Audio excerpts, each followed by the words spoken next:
I don't think it's a trap. You literally said, I think it's a trap. It's a trap. These are Brian's two favorite things to say on a podcast. That's cute, and it's a trap. They mean the same thing. Those are literally my favorite things to say.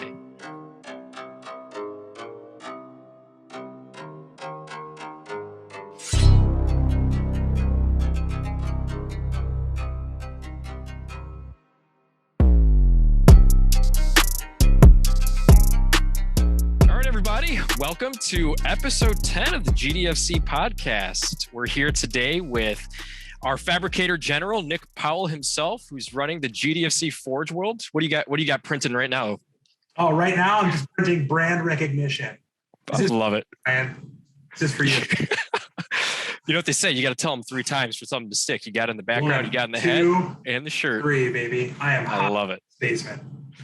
We've got the war boss in the flesh, Lisa Quibido. Lisa, what do you got going on? Game after game, trying every different variation with orc lists. The internet's kind of settled on one particular style of play, which is buggies, and more buggies, and a squig boss on a dinosaur to spice things up. But we're going to experiment. That's what I love to do. And I have a lot of different, way too many Crusade leagues, in fact, involved in. And that's no such thing as too many Crusade leagues. That's crazy talk. If you see how many Discords I'm subscribed to, you might feel differently. It's a little exhausting, but fun though. Hopefully we'll see some new articles soon. I just put out a new one yesterday on Orc Stratagem, so check it out if you haven't. It's very, very exhaustive. It is, quick plug, Lisa will never brag, but it is probably one of the most thorough, exhaustive viewpoints on the orc stratagems that I've come across, and that was a labor of love just looking at that. Great perspective on that piece. So go check that out. That's on the Grimdark Filthy Casuals website. I myself, Brian Moy, here today, and we also have with us GDFC member Joe Aronow, who is something of our Grey Knights expert from Titan. Joe, introduce yourself and maybe tell us a little bit of how you got into Grey Knights. Sure. I don't know if expert, that might be a bit of a stretch. Enthusiast maybe, but yeah, Joe Aronow. I got into Grey Knights, I think, because I like elite armies a lot. Like Death Watch was the army that sort of got me into 40K. I didn't really enjoy where they were at, sort of in early to mid 8th. I guess more mid 8th. I was kind of not feeling them at the time, so I went looking for another army that had that kind of elite, like operator feel to it. And Grey Knights just fit that bill, and I fell in love with the army. And then I've been, sort of in limbo through 9th, waiting for this book to drop. So I'm super excited about it. Awesome. Well, today we're going to go through the black, the white, and 50 Shades of Grey Knights to go through the new. Was that bad? Was that a little? I'm going to stop the recording. Actually, I think my power's going out.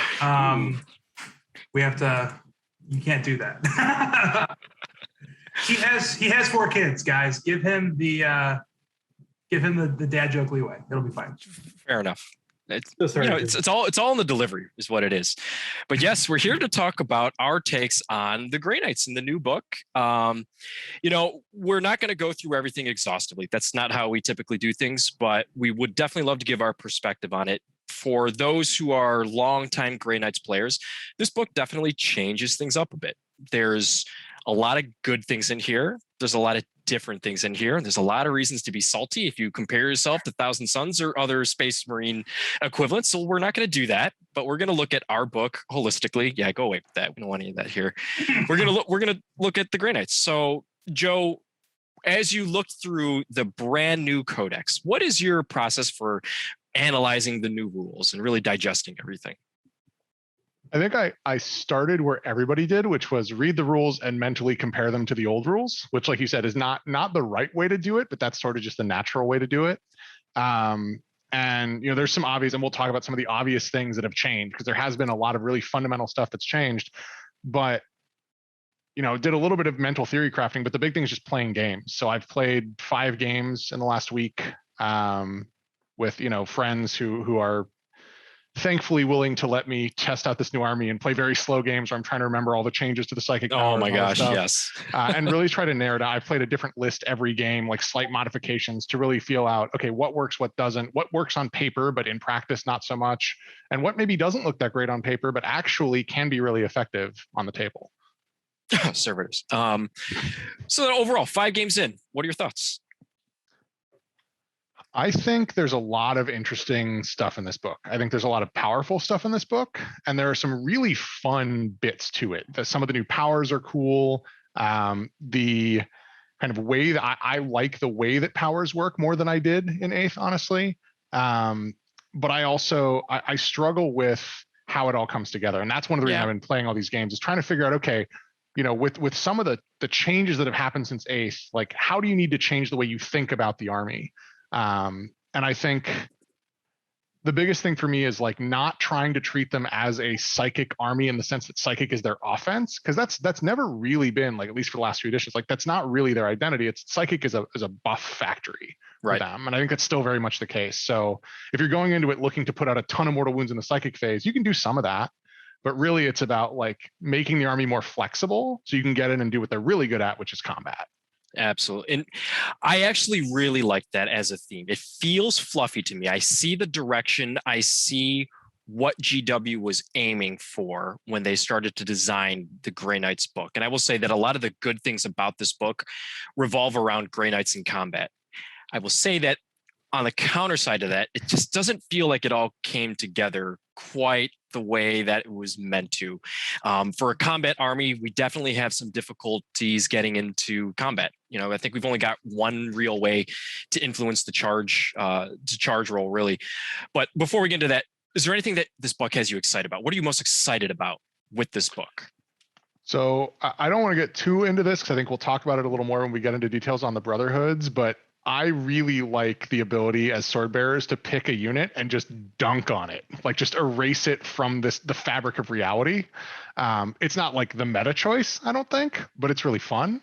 And so that's one thing I really enjoy. And I also I like that, and I mentioned this into what drew me to the army, you know, every unit feels like it can to some degree operate autonomously, and they're all dangerous. You cannot leave a single model, much less a single unit of Grey Knights on the board and be like, oh, well, I don't have to worry about that. Right. The way you can with like, oh, there's 2 cultists over there, I don't care. Right. A single strike marine can really mess up your day. And I like that a lot. It forces the opponent to think about what they're doing and make decisions. Completely agree. And a good savvy player knows how to keep that one model alive to get that extra smite off. You know, that one model, especially in a Grey Knights army, really can be a game changer. One model in particular that I'm really excited about, that are finally good, and I've got 5 of these things. Although I will say, I have a feeling I'm you gonna have 5 Dreadknights. I have 5 Yes, I have 5 Dreadknights. That's more than you can take, my guy. No, you can bring 2. I guess you can. All right, you're gonna take two Grandmasters. Excuse me, and then he needs to buy one more. Actually, you need one more. Actually, sorry, I was wrong. So these are the Grandmasters. The little Voldus conversion there, but you can tell that they're Grandmasters because they don't look anything like a normal Dread Knight. Exactly, totally. But I have a feeling I'm going to be regretting cannibalizing one of the Dread Knight Greatswords to replace Drago's sword, because the Greatsword is so great now. But yeah, I love the idea that finally Dread Knights are good again. And I've been playing them like through 8th edition, even though they haven't been good. Like Fluffy, I love them. I love the baby carrier. I know some people hate them. I absolutely adore them. I think their shooting is so good. They're very flexible. The Greatsword in combat just mulches hordes and elite infantry alike. I love the Dread Knights. So I think for me, that's definitely one of the things that has me most excited, and also feels like it's one of the obvious strengths. I think everybody's gonna know, we'll get it out of the way. Strikes and Knights, right? Those are the 2 big strengths. They're the 2 real big winners. Anybody wearing power armor really in the Grey Knights book. But Joe, what do you think are some of the other strengths of the Grey Knights book? I mean, on the unit side, I'd be crazy not to mention interceptors. I think interceptors are incredible, both in terms of, you know, just the general mobility that then can be increased with psychic. They have that power armor stat line that all the Grey Knights power armor stuff has now. So they're brutal in combat. They have access to teleportation through stratagems. Like they're so good.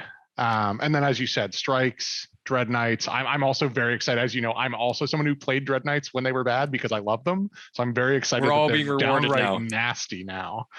But I think the other couple things that really stand out for me are, again, that ability to threaten with anything, with any, you know, even one model left from a unit. And then the fact that we can be active in every phase. Yep. The way you do that, I think requires a lot of strategy, which is good. It should. But being able to pop a couple extra mortal wounds out, or, give yourself reroll to all wounds in melee in the psychic phase, or having just a million denies, right? And they're buffed now for whatever that's worth. But I think that all adds up to, there's a lot of stuff here that is going to be kind of unfortunate for your opponent to have to deal with. And when you couple that with the core strength of it, which is they're just absolutely terrifying in melee. Like I played a game against Custodes the other day where I went into those, I got a bunch of charges off and I obliterated half the army. Grey Knights feel like a hard counter to Custodes right now, to be honest. I mean, Grey Knights are just, they're absolutely brutal in combat across the board. Yeah. And I think at the end of the day, you're going to play the army around the idea of engaging in combat on your terms and then just removing as many models as you possibly can. Yep. So as somebody who doesn't play Grey Knights, you guys both mentioned strike squads, you mentioned interceptors, you mentioned the big daddy walkers, or forget the Dreadnoughts. So for those who don't play Grey Knights all the time and don't see them that often, because I haven't played a game against Grey Knights, I don't think, since like mid-8th. I think it was against Bmoy. The first time I played them in 8th edition. It would have been like 2 years ago, actually. So what changed from previously to now? Or were they already good and they got better? Help me kind of break that down. An extra wound, an extra attack. Oh, okay, sure. I mean, that's the obvious stuff, right? Everyone's getting the extra wound when their Codex comes around, et cetera. Is that literally it, or what else went into that? No, I think there's some other pieces to it too. Yeah. I think the Hammerhand, the reroll all wounds psychic power that is now baked into the strikes. Super good. Makes them really nasty.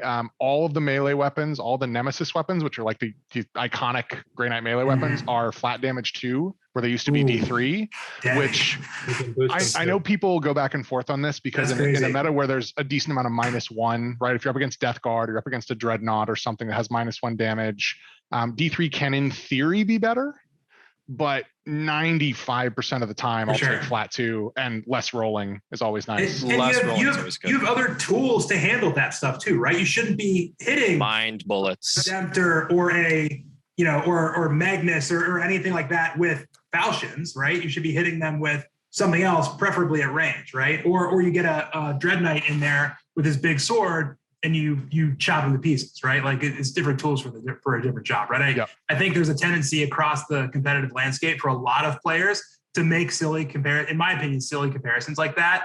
Like, oh, damage 2, that's bad against Redemptors. Like then don't use it against Redemptors. Exactly right. Right. Easy fix. Bring the right tool for the right job. I have a question for the two of you. So for older players who've had Grey Knight collections for a long time, are there any units in this new edition that you think kind of get left by the wayside as you're going into it? Paladins, for example? Wayside, I don't think they got left by the wayside, but they're not the obvious powerhouse. I think there's still a place for them. What I think about it, Joe, you tell me. I think Paladins are obviously ones that like people are going to be most salty around, because if you played 8th edition, or if you played like prior to this book, everybody built around Paladins and Terminators, right? It's nice to be able to see the power armored Strike Marines, the power armored Grey Knights have their day. That's period. Awesome. Nemesis Dreadnoughts, awesome that they have some play. Honestly, I think that the thing that probably feels worse is like some of the character, like Voldus in particular. Everybody loved Voldus, and now he's got less cast and he's kind of committed to the ward makers. That kind of feels kind of bad. Like, you used to love bringing him. I still really, really wish I could bring my Storm Raven and like make it good. I mean, there is a place for it with sword bearers. I think you can make it work kind of cute, but there's just obvious choices in this book that it's hard to stray away from that. Every time I played one game and I've built a couple lists around it, like the heart wants purifiers to work so bad. And then you just look at all the things that Strike Marines get. You're like, or interceptors, right? Yeah, it is really funny because it's not even that some of these units are bad. It's just that strikes are so insanely efficient for 22 points a model. They're going to go up for sure. I mean, it's bonkers. So, I think I actually Full Smite, the Nemesis weapon, the Stormbolter, the 3 attacks. The 3 attacks. It's crazy. I do think Voldus is an interesting call because I did run him in every list, largely for power saturation, and now he, you can just run Drago, and there's nothing wrong with that. Drago is an absolute beast, but yeah, Voldus does get, again, he's not bad. It's just Drago's right there, and he's just better at everything at this point. It's the I think to me it's the committed. You have to commit yourself to Ward Makers, in which is not a bad brotherhood, but it locks you into a certain style of play. Whereas before, Voldus was really, it opened up a lot of flexibility in the list. Yeah, no, it's very true. So that's interesting too. So is Drago tied to a specific brotherhood as well, or no? Okay, so I think we've been seeing more of that. Like there certain special characters in this edition, I feel like they've gone more on the side of take it in any list. It doesn't break your detachment, whatever, but it does. Supreme Grandmaster. Yeah, so they've made specific choices. It sounds like if you want to take Voldus, you have to lock yourself to this brotherhood. It's just, I think people want more choice, right? They want to take the good unit and also have other choices. So that's tough. Yeah, and I think they did it in a way that fits the fluff really well, right? Sure. Like I agree that having Stern and Voldus, although I personally don't really care that much about Stern, but having them locked into Ward Makers, it doesn't feel great, but like the Honored Knight system, which is Honored Knights are basically units that aren't part of a brotherhood. So you can take them, they don't break the bonuses, but they also don't get benefits from them. Right. Like Drago, Paladins, Purifiers, Vendread. Oh, Paladins don't get them either. Correct. Yeah. So and that's why also you don't like Purifiers either. Like I want to bring them, but no. But in the fluff, they're not part of the brotherhood. So it makes sense from that perspective. Sure. And they do get little things here and there, like Purifiers get a +1 to cast their particular power that I think is supposed to sort of offset that. But when you look at, something like Paladins that are built around synergies, like that's really where they should shine, and they're locked out of some of the synergies. Yeah, it's brutal. And I know we said we weren't going to compare points, but like when I look at a Death Shroud Terminator for the same points as a Paladin, it doesn't feel great. Yeah. The only person you should compare yourself to is your previous self. And the previous Paladins were way better than the new Paladins. No, I think Paladins are still usable. They are.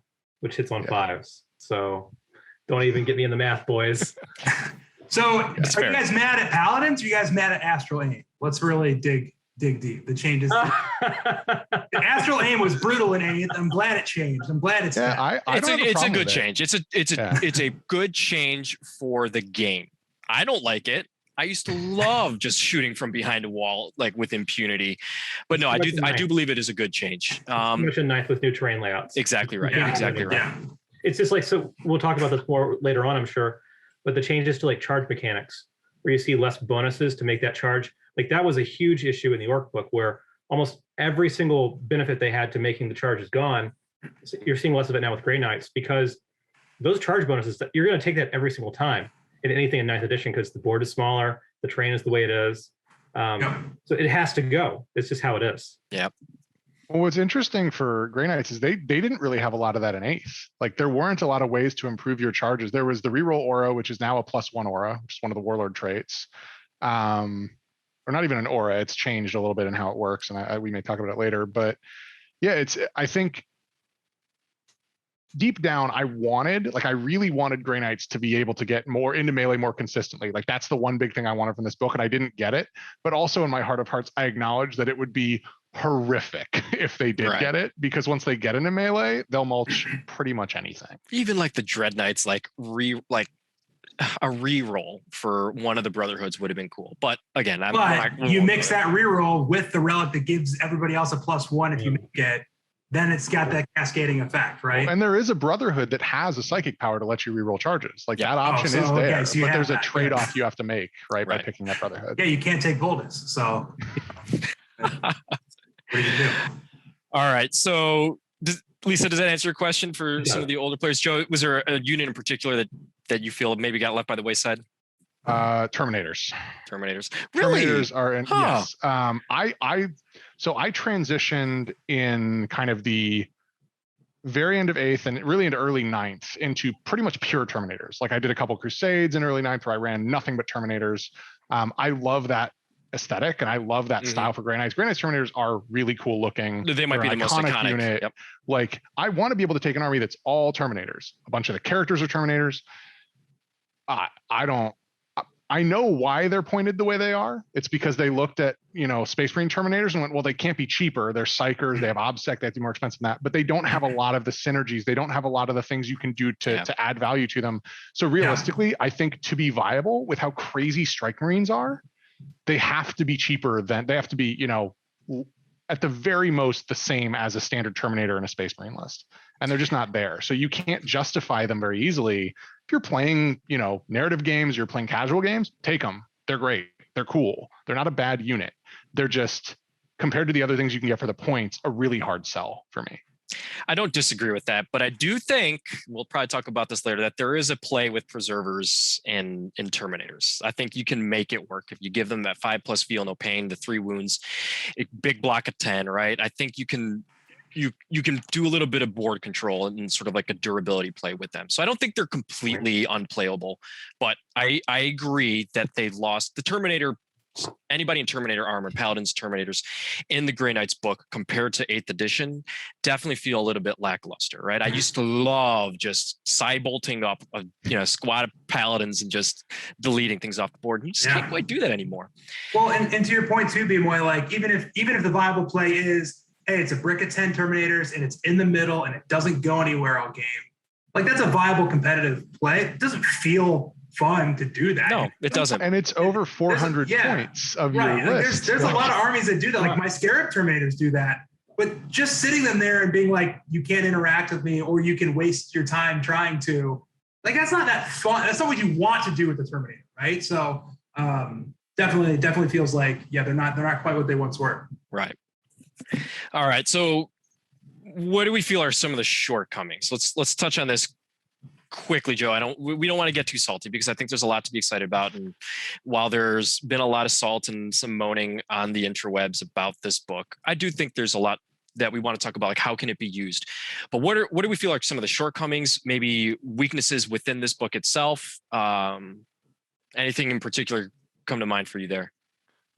We talked about a couple of the units that maybe aren't quite where they need to be, but the biggest thing for me, kind of across the board, is the army-wide rules.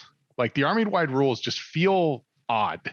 Yeah. They don't really seem to line up with how you would play the army a lot of the time.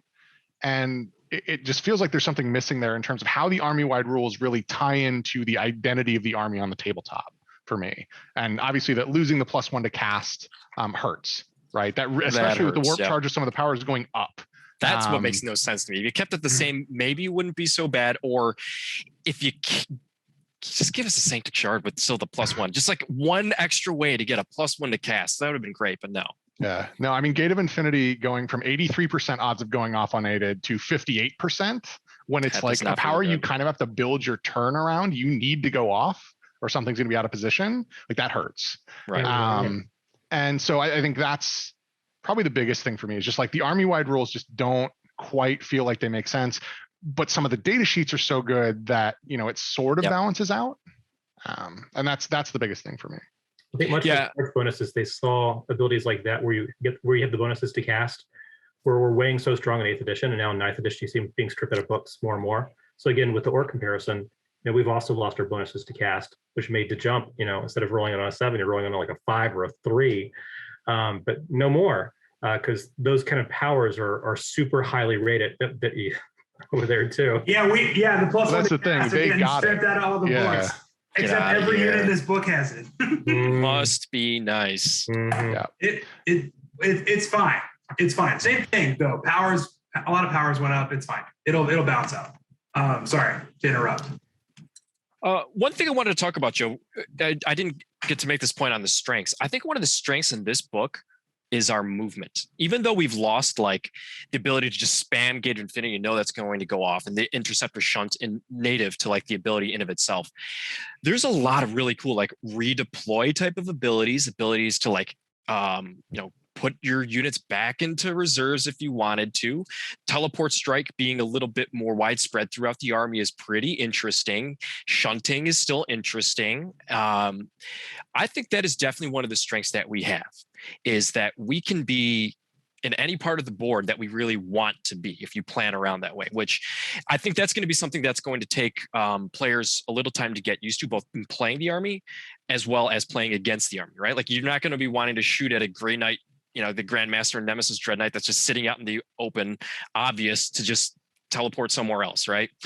So I think that's one of the strengths of the book. And in terms of the weaknesses, I definitely feel like I miss psi weapons the way that they were. Like I miss the ability to make like bolters into psi bolt ammunition to give you that extra little shooting punch. I think we get it in like the Dreadnoughts. I think there's some other places where we do make up from that firepower, but it's very obvious where that firepower exists. So that's one of the weaknesses I definitely think exists now, is like the way that some of those changes have gone.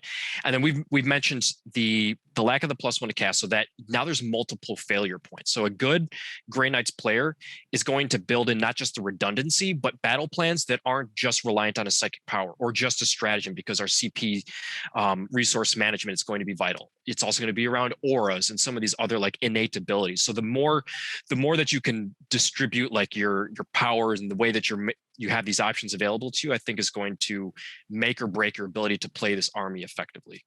Yeah, no, I mean, I went into my first game with this new book with a buddy of mine, very much playing it kind of deliberately the way I did in 8th to see what would happen. And in 8th, I sort of just went, all my powers are going to go off. Like I got a CP reroll in there if I really need it. I got a Sanctity Shard, like all my powers are going off. It's fine. Boy, was that not the case. And so you really have to, I think, and for some people, this may actually be kind of problematic in terms of how they want the army to feel. And I feel for those folks because that's how I initially felt, is, you kind of have to play them as if they don't have those powers and be ready to capitalize on them if they go off. But you sort of have to assume. So like on the board behind me, I jokingly wrote some rules for playing Grey Knights. I don't know if you can see them, but one of them is gate won't go off when you need it. Like you just have to. That's just a general rule of thumb.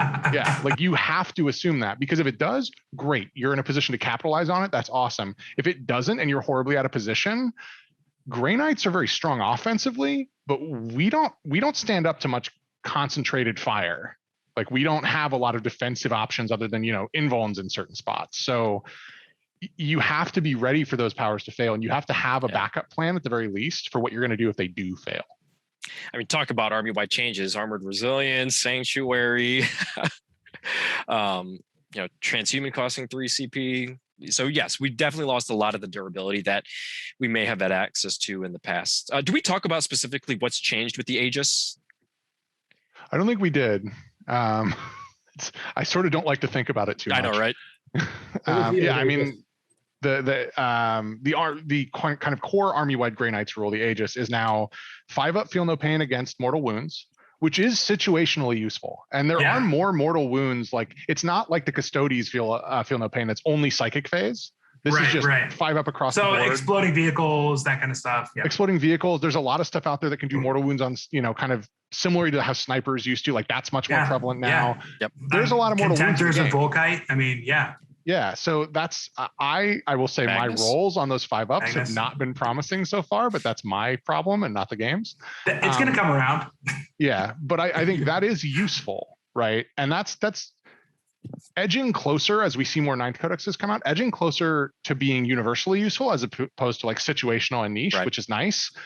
But the other one is a +1 to deny, which we used to have +1 to cast and deny, and they took away kind of the important one, because +1 to deny is very much a nice to have. It's irrelevant in a lot of matchups, and even the ones where it is relevant, that +1, maybe you get an extra power denied, but you don't really have any ability to target that at the power you really care about. So it's there, right? What about some of the changes to the tides? Do we want to touch on that? I mean, gone are the days of our old convergence and escalation. Shadows has definitely changed a bit. Do you want to hit on any of these that resonate with you? Yeah, I think I will say Shadows has changed a little bit, but functionally the way you use it is still more or less the same. And I like that. I think it's a really nice thing to have. Okay, I'm going second and there's not enough places to hide or whatever. Like it's really nice to have that option, that defensive option. I think that's good. I'm glad they kept it, even if it's tweaked a little bit. I'm glad they moved the kind of anti-demon stuff into more like, okay, there's a tide and a secondary for anti-demon. And it's not the ridiculous stuff we had before. It's like extra mortal wounds from your smites and reroll all hits, or I think reroll all wounds in melee against demons. Yep. Like that was a little silly. I'm hoping the new demon book will remove the bring back your greater demon for 2 CP when it's killed by a Grey Knights. Like those things can move to Crusade, can move to, you know, secondaries. Yep. I think that's a good change. I really struggle with the other 3 tides. Yep. Tide of Escalation, I've tried to come up with places where you would use it. It used to be the one that made your smites do an extra mortal wound. Mm-hmm. That needed to go away. With us now having regular smite, that would have been horrific and needed to go, and that's fine. But now it lets you cast your Brotherhood specific psychic power multiple times, and it escalates the same way you do with smite, or now with some of our other powers as well that we've gotten the ability to do that. And I just don't know when I'm going to want to do that enough to give up the other tides for it. There are a couple of Brotherhoods that have powers you might want to spam, like the one that lets you reroll charges. But you also have a tide to help you get those charges off that you could be in instead. And you have a tide that you're going to want to be in when you get into melee. And you can't be in any, you know, you can be in one of those 3 at any given point.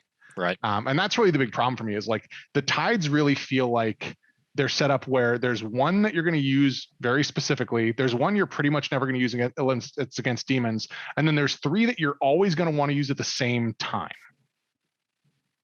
And that feels a little weird to me. Yeah, that's my big struggle with them, I think. So convergence has changed. Go ahead, Nick. I was going to say, so again, not a Grey Knights player, haven't played them in a long time. For those of us who don't know, how do tides work? That's like your Necron protocols or your canticles, basically. Like each turn, you basically pick a tide that you're in, right? Is that how it works? So kind of. Great. At the beginning of the fill us in. Perfect. So Joe's just laughing. At the start of the first battle round, you get to pick a tide, right? So the Tide of Convergence, which is basically add 6 inches to your range, and then with a nemesis weapon, if you roll a 6 to wound, it does a mortal wound as well. Yeah. Celerity means like roll a 1 to 2 on your charges, always becomes a 3, as same as with your advance roll, which is good. That's really good. But the challenge is, when you're going to want to be in celerity, you wish you're going to be in convergence, right? Because you're going to want to be able to have that extra output for like the mortal wounds and the damage there. And the challenge that I have is like, it really seems like convergence, they've needed to have like a shooting tide and then a melee tide. I think that's certainly something like you used to be able to pick, like, I think it used to be like convergence and escalation were kind of the 2 that you just waffle between. But now it's like very obviously if you're going second, you want to be in shadows for the durability. Okay, so now it's your turn. Do I want that extra 6-inch range? Okay, great. Well, maybe I want to be in convergence. But if I go into convergence in the bottom of my turn 1, I used to use a ability called warp shaping. It's a psychic power to change my tide, but I can't revert back to a tide that I've already gone to. Got it. So that means like, okay, if I'm going into convergence now, that better be the tide that I want to be in, or there might be one more after that, which there really isn't another tide that I want to be in after convergence, to be honest. Otherwise, that's it. You can't go to anything else. Yeah. So it's like, it's kind of it just feels like something was missing. Like the whole tides mechanic here doesn't feel like it was really well thought out. Yeah, it does feel like a miss. I think what it feels like to me is they tried too hard to make it similar to things like protocols and canticles or Space Marine doctrines. Yeah. And the problem is that it's inherently, you have to get a psychic power off to change it. So there should be a trade-off there where like maybe it's got a little bit more flexibility, like you can go back into one you already did, hypothetically, that'd be great, like I put an 8th, but you have to get a psychic power off to do it that can be denied or it can just fail. I mean, it is a 4, if I remember correctly, but it still will and can fail. It's happened to me, it'll happen to you. But now it's like they made it as limited as all the other ones, and they're not bad. Convergence and celerity and shadows are all solid, but they're not, head and shoulders above what other armies have in any way, but they're harder to access a little bit. And I think the thing that I've been running into in my games is in early game, we have very limited range on our shooting. And getting that extra 6 inches of shooting range with psi weapons, because convergence only affects psi weapons. If you're running a bunch of Dreadnoughts, which I will be every game because I love them. If you're running a purgation squad, right? If you're running things that have psi weapons, that can be really handy in the first couple turns as the enemy's trying to come into the midboard if you don't want to engage it because you want to wait. So you're going to be charging and you're going to be getting in on your turn. Make your engagements and But if you do that, then you either have to stay in convergence the entire game, or you have to switch out of it to get into celerity so that you can make your charges, and then you can never go back to the one that you want to be in combat.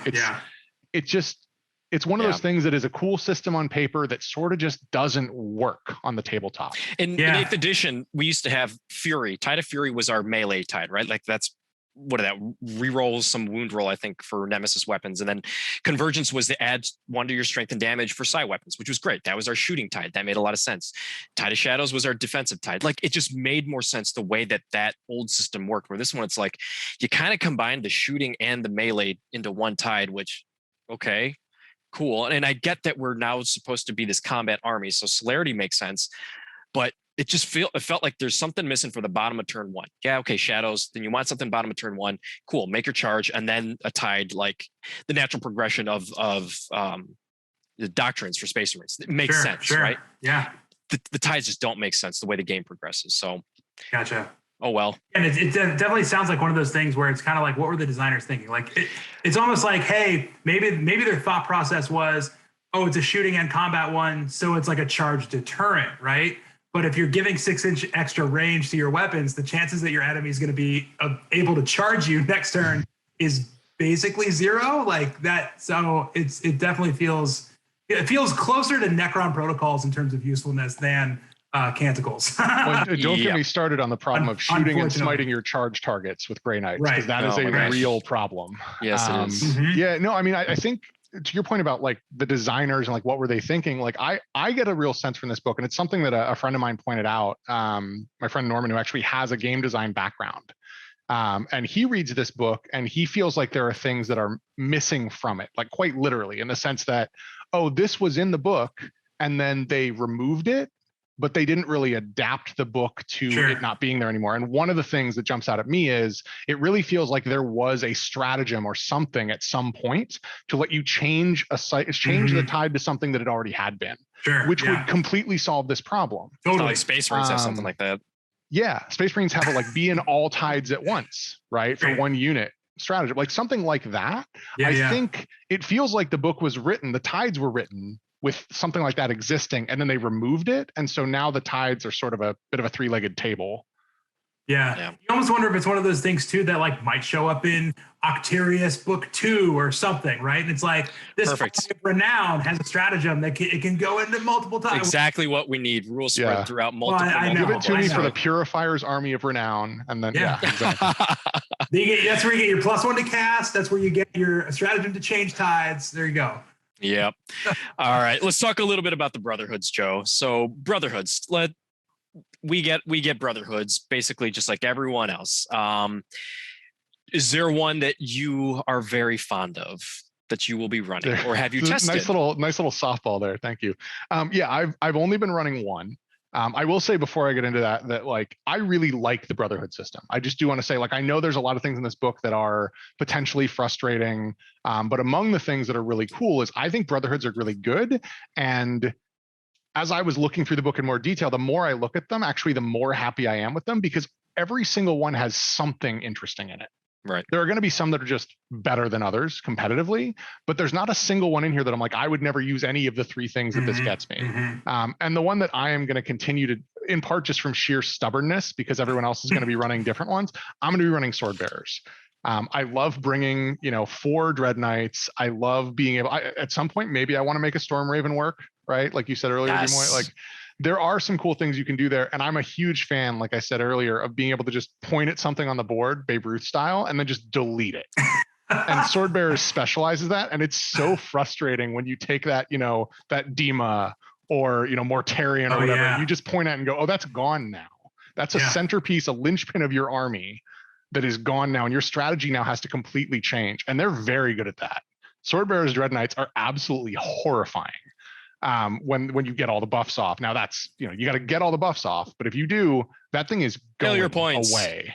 Yeah. So I really like that. I'm going to continue to play Sword Bearers. I don't think it's the like top meta pick or anything, but I kind of don't care. It's not really, I'm not looking to top tables with this. but it's fun. And it's Yeah. very much a thing that you will use in some games, but you won't really miss in others. And that's, again, when you have these things that are, hard to cast or cost, like their stratagem costs 2 CP. They're things that if there's a matchup where there are 1 or 2 big centerpiece things that I want to delete, it's there. And the rest of the time, I kind of just don't use it, and that's fine. And I think that works for me for Grey Knights. That's how I want to play Grey Knights. Yeah, I think I really do like Sword Bears. I think a lot of people thought that they were the obvious pick. In my first read through, I thought they were very good. The one drawback is I think that their stratagem is just a little bit pricey for what it is. I don't know that it's worth 2 CP, but the power, so good. And overall, I think. So what is the power and what is the stratagem? Good. Glad you asked. Question. It's a very good question. Okay, so the stratagem is called. Everyone else knows. All of our listeners know, but I don't. Fair enough. So the stratagem is Marked for Death. It's 2 CP. Use this stratagem at the start of your shooting phase. Select 1 enemy unit within 12 inches of and visible to a Sword Bearer's Psyker unit from your army. Until the end of the phase, each time a friendly Sword Bearer's unit makes a ranged attack against that enemy unit, add 1 to the attack's hit roll. So very good. And then the psychic power, Empiric Lodestone. Lodestone? Lodestone. It's a malediction power. So if manifested, warp charge value 7, select 1 enemy unit within 18 inches until the start of your next psychic phase. Each time a friendly Sword Bearer's vehicle, Dreadnoughts are vehicles, makes a ranged attack against that enemy unit, add 1 to that attack's wound roll. Oh, okay. Yeah. So that's you combine those. You combine those with. There's a core psychic power Grey Knights have now. One of the dominus powers that the characters get that lets you add 1 to the damage of nemesis and side weapons against the target. So you combine those 3, and you're removing whatever that thing is. Plus your 1 whole damage. army is just converging on it, and I love that thematically. But there are going to be matchups where that's totally pointless. Right. Yeah, as a White Scar player, the +1 to wound and the +1 damage is my bread and butter. Adding +1 to hit on top of that, I can't even imagine what kind of a game I would have if I did that. Being insane. I'm jealous right now of it being a stratagem and a power. That's really good. So when I read this through the first time, I thought obviously Sword Bears was good. We'll talk about Preservers a little bit, but I think ultimately probably the Brotherhood that leans most into our strengths is Rapiers. And what Rapiers does, they've got a 1 CP stratagem that basically, when selected to fight, each time the model makes a melee attack, an unmodified roll of 6 scores an additional hit, which plays very well into if you're in conversions and you're getting those 6s to wound as well. The psychic power is Symphonic Strike, warp charge value 6, manifested until the start of your next psychic phase, add 1 to the attacks characteristic of the model. So you're getting more attacks, you're loading up those attacks, and if you're in conversions, you're getting those mortal wounds on 6s, which I think just plays exactly right. That's exactly what it is. One of these days, I'm going to roll a bucket full of dice against you, Lisa, just like you did to me. No, I don't want it. But the Warlord trait is good too. Inescapable Wrath. The Warlord is eligible to declare a charge even if they advance this turn. So it's one of the ways. So if you, one of my favorite combos, extra movement. Movement is good, but also with First to the Fray, which adds 1 to your advance and your charge, right? And then if you make that charge, anyone else declaring gets 1 to theirs as well. Yep. So I think it's one of those niche abilities. I think it combos very well with the Locusts. I think it combos very well with some of Sigil's Exigence. That you can build around it. And that allows you to open up some new gameplay with other units as well. So I think Rapiers is probably the most competitive choice when I look through all the Brotherhoods. Joe, is there another one that sticks out to you in particular that you want to speak to? The other one that like you said, Rapiers is kind of the obvious one. All 3 of their things are just kind of universally good in every game. They're things you want to be doing anyway. And a lot of the other Brotherhoods really have one thing that's really good and the others are situational. And so as I look through, the one that I think might surprise people is Prescient Brethren. Yep. And it's almost entirely because their stratagem is crazy good. Their psychic power is kind of fun but situational. Their Warlord trait is, I'll get into it in a second. I'm not a huge fan of it. But the stratagem, which is 1 CP, and this is one of the big things, right? Like, it's cheap. Some of these stratagems are not. This one is. I'll just to be safe and make sure I get it right. Use this stratagem in your shooting phase when a Prescient Brethren Psyker unit from your army is selected to shoot, or in the fight phase when one is selected to fight. So you can use it in either or both since it's a strat. Until the end of the phase, each time a model in that unit makes an attack, reroll a hit roll of 1 and a wound roll of 1. Really good. Yeah, I mean, especially since you're hitting on 3s most of the time, and you have a decent number of ways to get that up to 2s, or get, rerolls or what have you. So the reliability, and you're almost always wounding on 3s or 2s with Grey Knights as well, because their weapons tend to be very strong. And so it's just incredibly reliable damage. And it's 1 CP, and you can use it twice per turn if you want, in shooting and fighting. It's crazy good. It's really good. The Psychic Power is one of the previewed ones, and it lets you do some cool things where you can force choices on your opponent by basically putting a hex on a unit. So if they move, advance, charge, or fall back, they take mortal wounds on a 4-up, I think it is, which is cool. I really like it conceptually. Good against things like gas and whatnot. It's situational, right? Like but it's situational. Yeah. And the Warlord trait has a problem that I think exists in a bunch of these. And if I had to give one bit of design feedback to the folks who wrote this book, it would be, please stop punishing psychers for being psychers.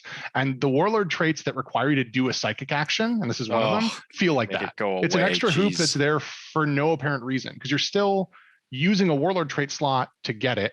But now you have this extra hoop to jump through where you can fail or be denied, and you have to give up all your psychic for the phase to do that action. It's a psychic action. So this is actually where the get back 1 CP per battle round extra is into this Warlord trait, which in theory is something that we used a lot in 8th, and we can definitely use in 9th. We need that CP, but having to have it be a Warlord trait that you have to take this Brotherhood for, you have to get this power off, and you can't cast any other psychic powers with that Warlord that whole psychic phase. It's just too many hoops. It's not accessible. That seems crazy to me too. And like, we started this conversation, I don't know if it made it into the recording or not, talking about not comparing this book to Thousand Suns, but it's egregious to me, because when you do compare that to Thousand Suns, not only we have a version of an ability to do that as well. It's a psychic action. I think it's probably the same. Warp charge, was it 4 or 5? 6 for us. Yours is 6? Oh God. And we don't get pluses. I don't want to speak out of turn. Let me look at ours real quick too. Sorry. I'll find it here, but it's ours is a cabal. We can spend cabal points to do it. So that's like a free psychic action. Warp charge 3. Oh, get the F out of here. For a CP, it's cabal points. We don't have to spend any actual resources on it. So you can't fail it. You can perils, but you can't fail it because you have a +1, right? And we have a +1, so we can't fail it. And we have an ability to also use your psychic powers and do a psychic action. So it's not even like it's a general design theory that James Workshop is doing. All right, you can stop bragging now. Just rub it in. Just rub it in.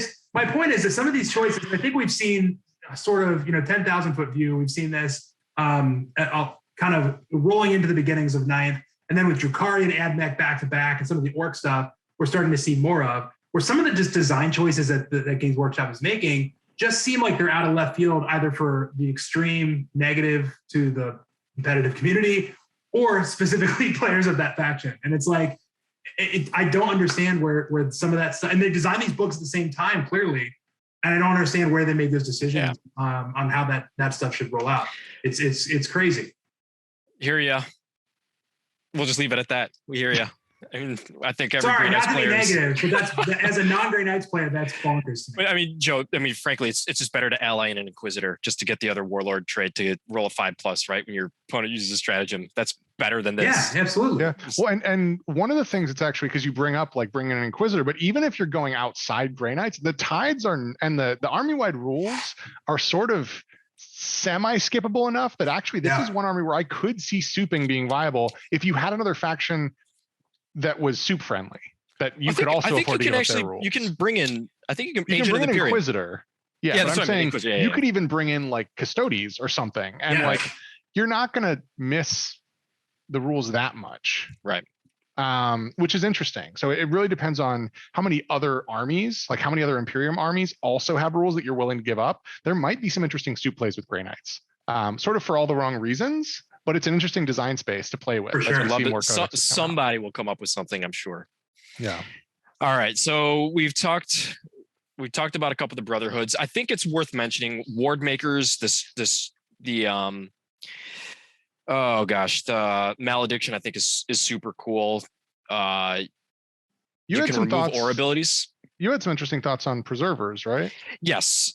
So just really quick on the ward makers, because I do think like it's with their super units that obviously just love their auras. I think you're going to see some patrols like ward makers, sword bearers, ward makers, rapiers patrols, those type of army builds where you can just turn off an enemy unit's auras for any aura that one unit will impact it. But I do think there's some play with preservers.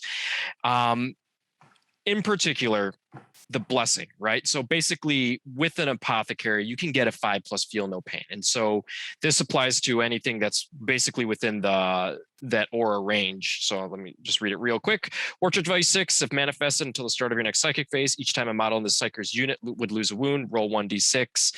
On a 6, that wound is not lost while the Psyker's unit is within 3 inches of a friendly Grey Knight's apothecary. If that Psyker's unit is infantry, the wound is not lost on a 5+ instead.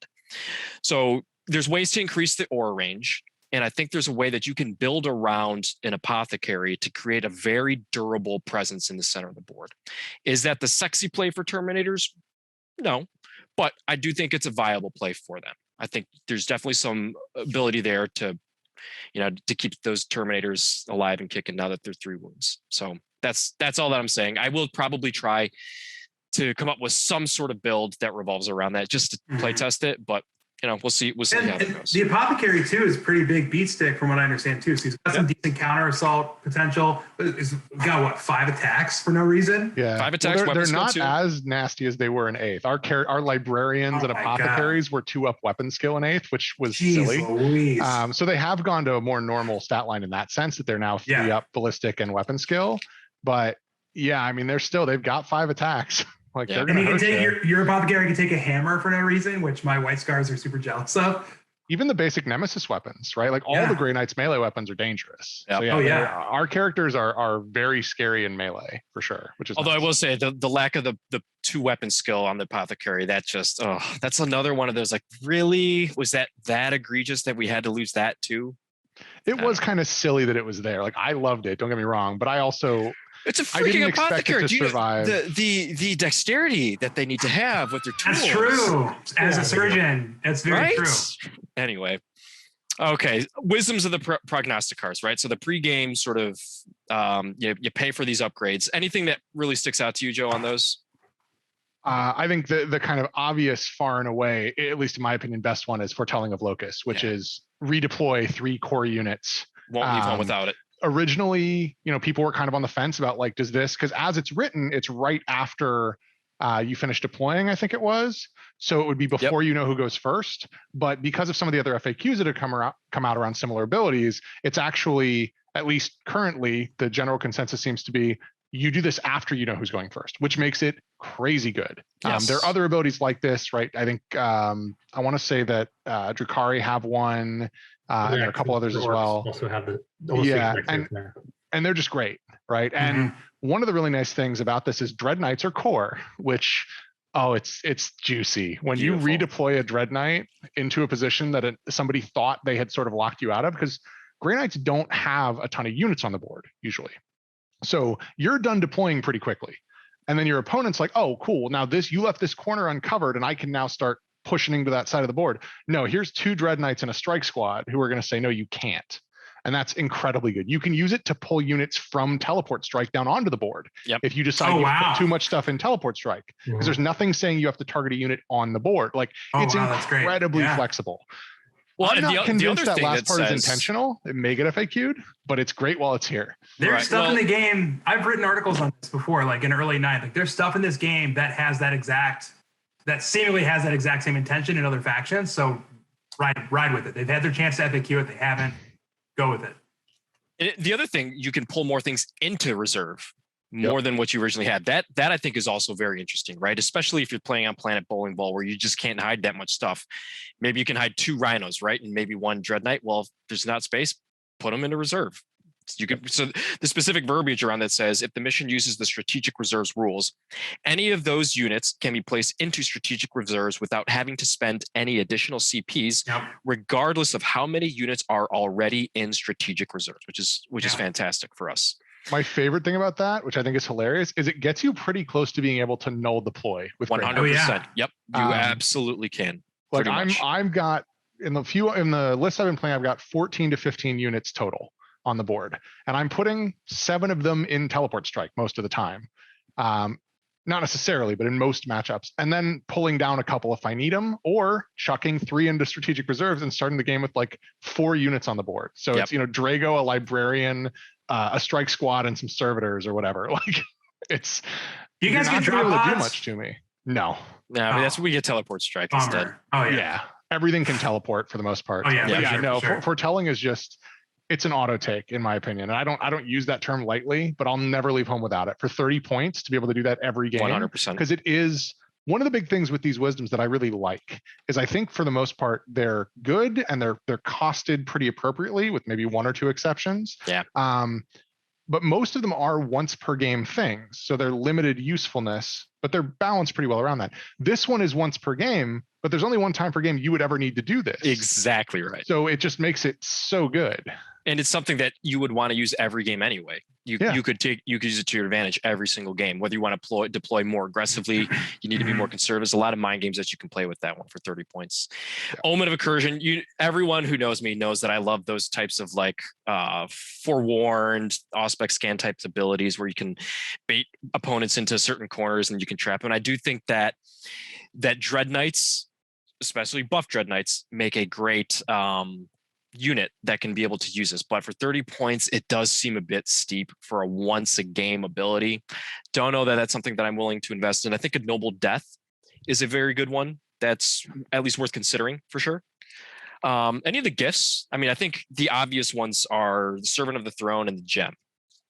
Yep, I would completely agree. I think Servant of the Throne, particularly if you're going to bring like a Grandmaster Dreadnought, which you should, they're cool.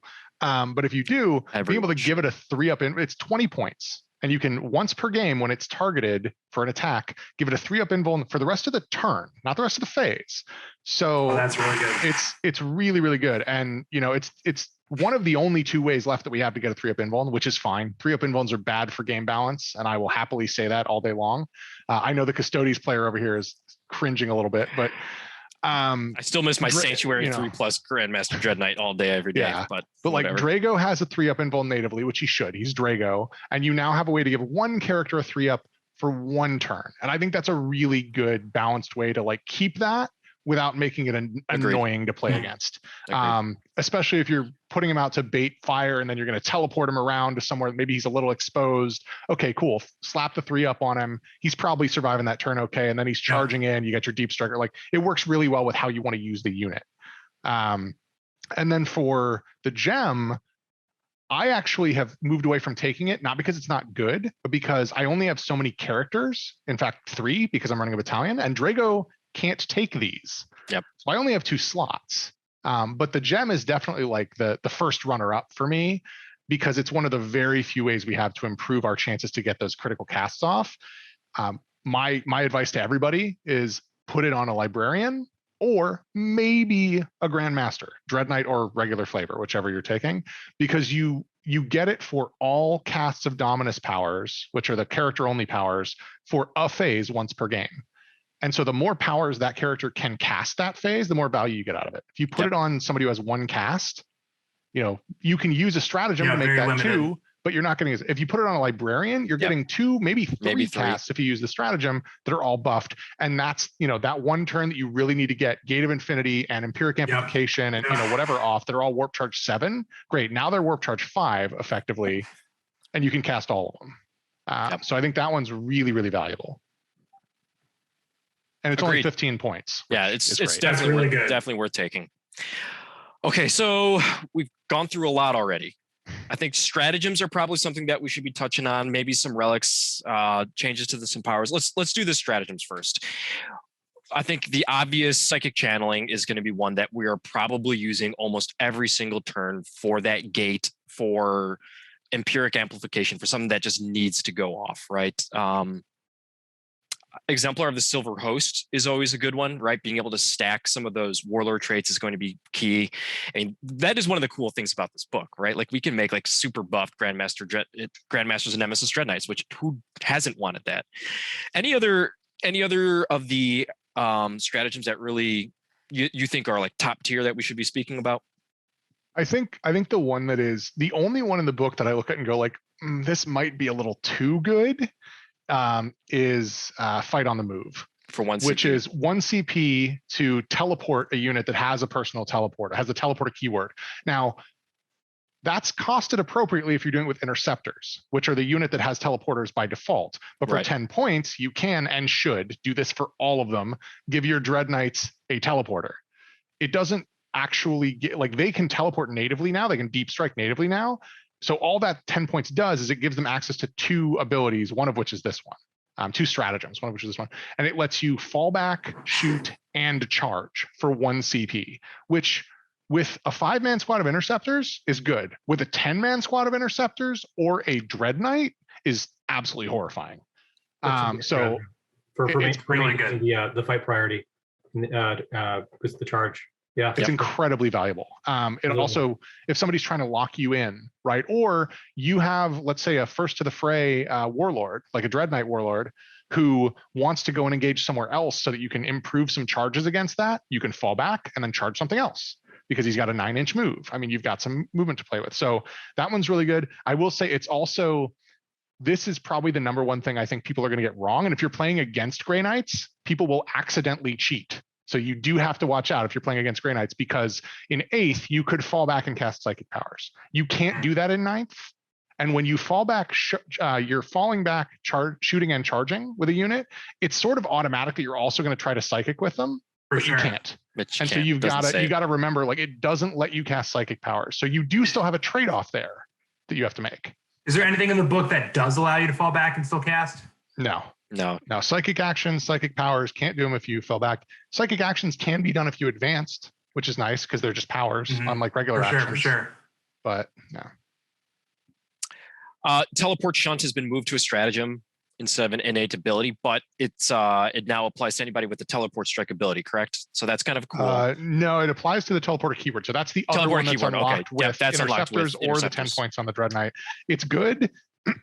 It hurts a little bit that it's 2 CP because it is something you're going to want to use a lot, and you're going to burn through CP really fast with it. But it's very good. And we're used to being able to, well, when I used to play Interceptors, right? It was all built around that big beta strike. When you're coming down, you're getting that gate off, you're coming down from deep strike, you're shunting at the same time and basically repositioning like 4 or 5 different units to have that massive strike. And I do think, Joe, we'll probably talk about this a little bit later, but that's still how Grey Knights want to play, is to try to either bait your opponent to the middle of the board so that you can counter assault them, or find a way to set up a very strong beta strike to then take to the rest of the board. But Teleport Shunt being moved to there, I think you're absolutely right. It costs 2 CP. Is absolutely, you're not going to be able to spam that like we wanted to. Cybolt Ammunition, the change to that hurts. I still think it's pretty good. It's still it's okay. 1 CP. It's now. 1 CP, yes, which is good if you need that extra output.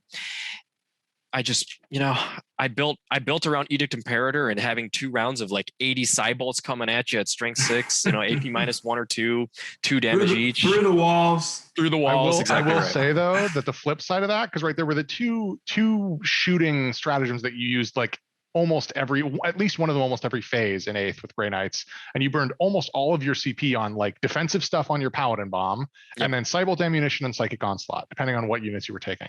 Psychic Onslaught is a lot more interesting to me now because it's 1 CP, and both of my Dreadnoughts ranged weapons are Psy weapons. So what it does is for 1 CP, it's +1 strength and an extra point of AP on your Psy weapon. So your heavy Psy cannon is now strength 9, AP minus 3, flat 2 damage. And your silencer, which has 12 shots, is now strength 6, AP minus 2, 1 damage, which is amazing. So I think 1 CP to buff a Dreadnought shooting pretty significantly is really, really good. So Cybolt Ammunition is not quite as good as it was, but it's also cheaper, and I think it's still definitely got a place. Anything we can do to buff Stormbolters is good, and I think Psychic Onslaught comes out really good in this exchange. Completely agree, especially with Empiric Amplification. Yes, I think that combination is going to be very, very good. I remember saying, okay, now I shoot 24 strength 9, AP minus 3, flat 3 shots at that guy, and my opponent just being like, why?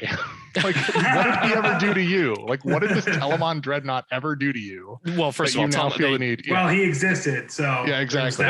No owner of a Telemon should ever complain about anything. They don't know.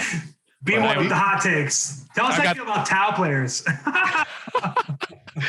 The other one that I think is a bit of a standout is, and it's not fancy, but mental focus, which is the get an extra cast. Always good. Always good. And when you couple it up with psychic channeling to get the 3d6 drop the lowest for your casts, or actually dropping any, which is important. It's not just drop the lowest. If you get a perils on really good. 2 6s and a 4, you can take a 6 and a 4 and not take perils. But yeah, between that, the gem, and mental focus, you're able to kind of cram the critical powers onto a unit and then try to really make sure those powers goes off, which is really critical because they are kind of hard to cast now. Yep. Psychic channeling is so good. You're using it literally every turn. Where you're going to be out of CP at the bottom of turn 2. The remainder of your CP spent for the rest of the game is just on psychic. It's just on that. Yeah, I mean, if you're not using it to get critical dominance powers off, if you're bringing up this is probably not the optimal way to use it, but it's really fun. If you're bringing a purifier squad, you're using that to fish for a D3+3 smite effectively, because that's insane. Yeah, I think people who are looking to jump into Grey Knights, some armies are very flexible in what they can use for their strategies. But for Grey Knights, you can very much budget pre-game, like what you're going to expend. You're absolutely right about that. By turn. While others you can't do that, but it's so rigid. That's one of my biggest complaints with this book, and also the Arc book to an extent, is that there's so much rigidity to what you want to do on a turn-by-turn basis. Yeah, I think across the board, our stratagems are also just good. Like, there are very few stratagems in this book that I don't at least think have a use, and a lot of them are 1 CP, which is nice. There are a couple that are kind of like, they're costed a little weirdly. Like, tell us about Transhuman. Tell us about Transhuman. Oh, buddy, yeah, Transhuman costs 2 CP or 3 if you have 6 or more models, and a lot of what I've seen, people talk about on Reddit or in various Discord servers are saying, well, Space Marines just get it for Primaris. But Space Marines have more Primaris infantry units than we have infantry units in our whole book. I am running almost all Primaris in my White Scars, and that isn't a drawback. So I don't know why it's too. We badly need ways to make ourselves more survivable, and I would really love to see that FAQ down to the standard pricing that other armies have it at. But the other one is like the brother captain. If you have a brother captain, you can use 2 CP to put a +1 to cast aura around him, 6-inch aura, which is great, but 2 CP hurts for an army that wants to be all over the board. So you're probably not going to have a lot of units in that aura.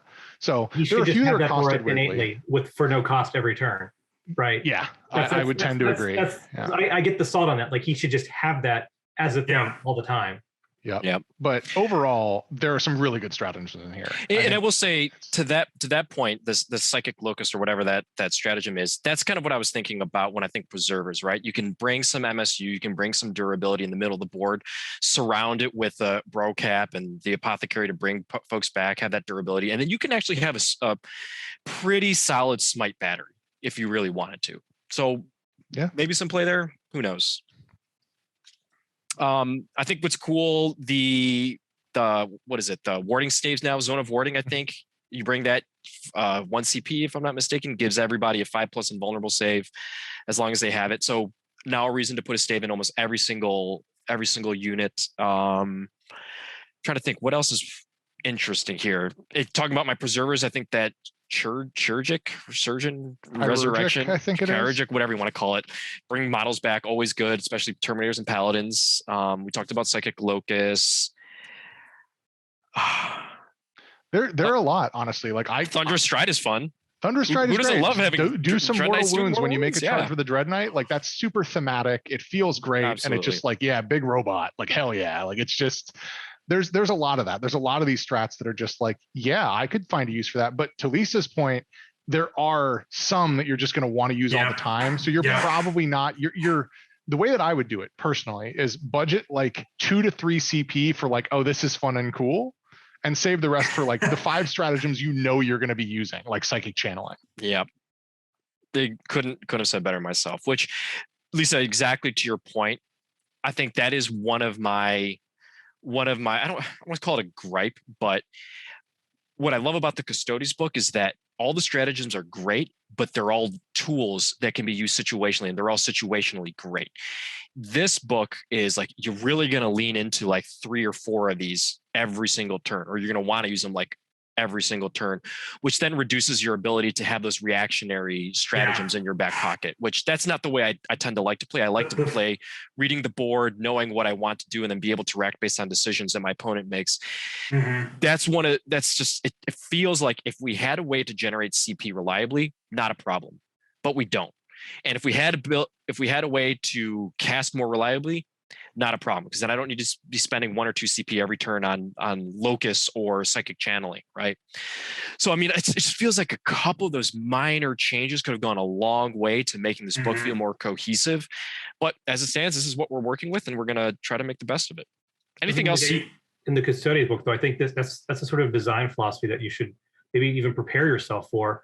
Like, if you look at the books that have come out over the course of 9th edition, you know, they're not uniform, the kind of design philosophies they have. Like the Space Marines and Necrons book definitely kind of had a feel for them. I think Death Guard to an extent as well. Then you had kind of that next era of books which had a sort of feel. And I think we're in the next era after that, where you see a lot of those innate abilities that you had in 8th edition that you really leaned on as crutches have been kind of shifted over, put into a stratagem, and now gated by a sort of CP cost that totally makes you rethink all of your plans.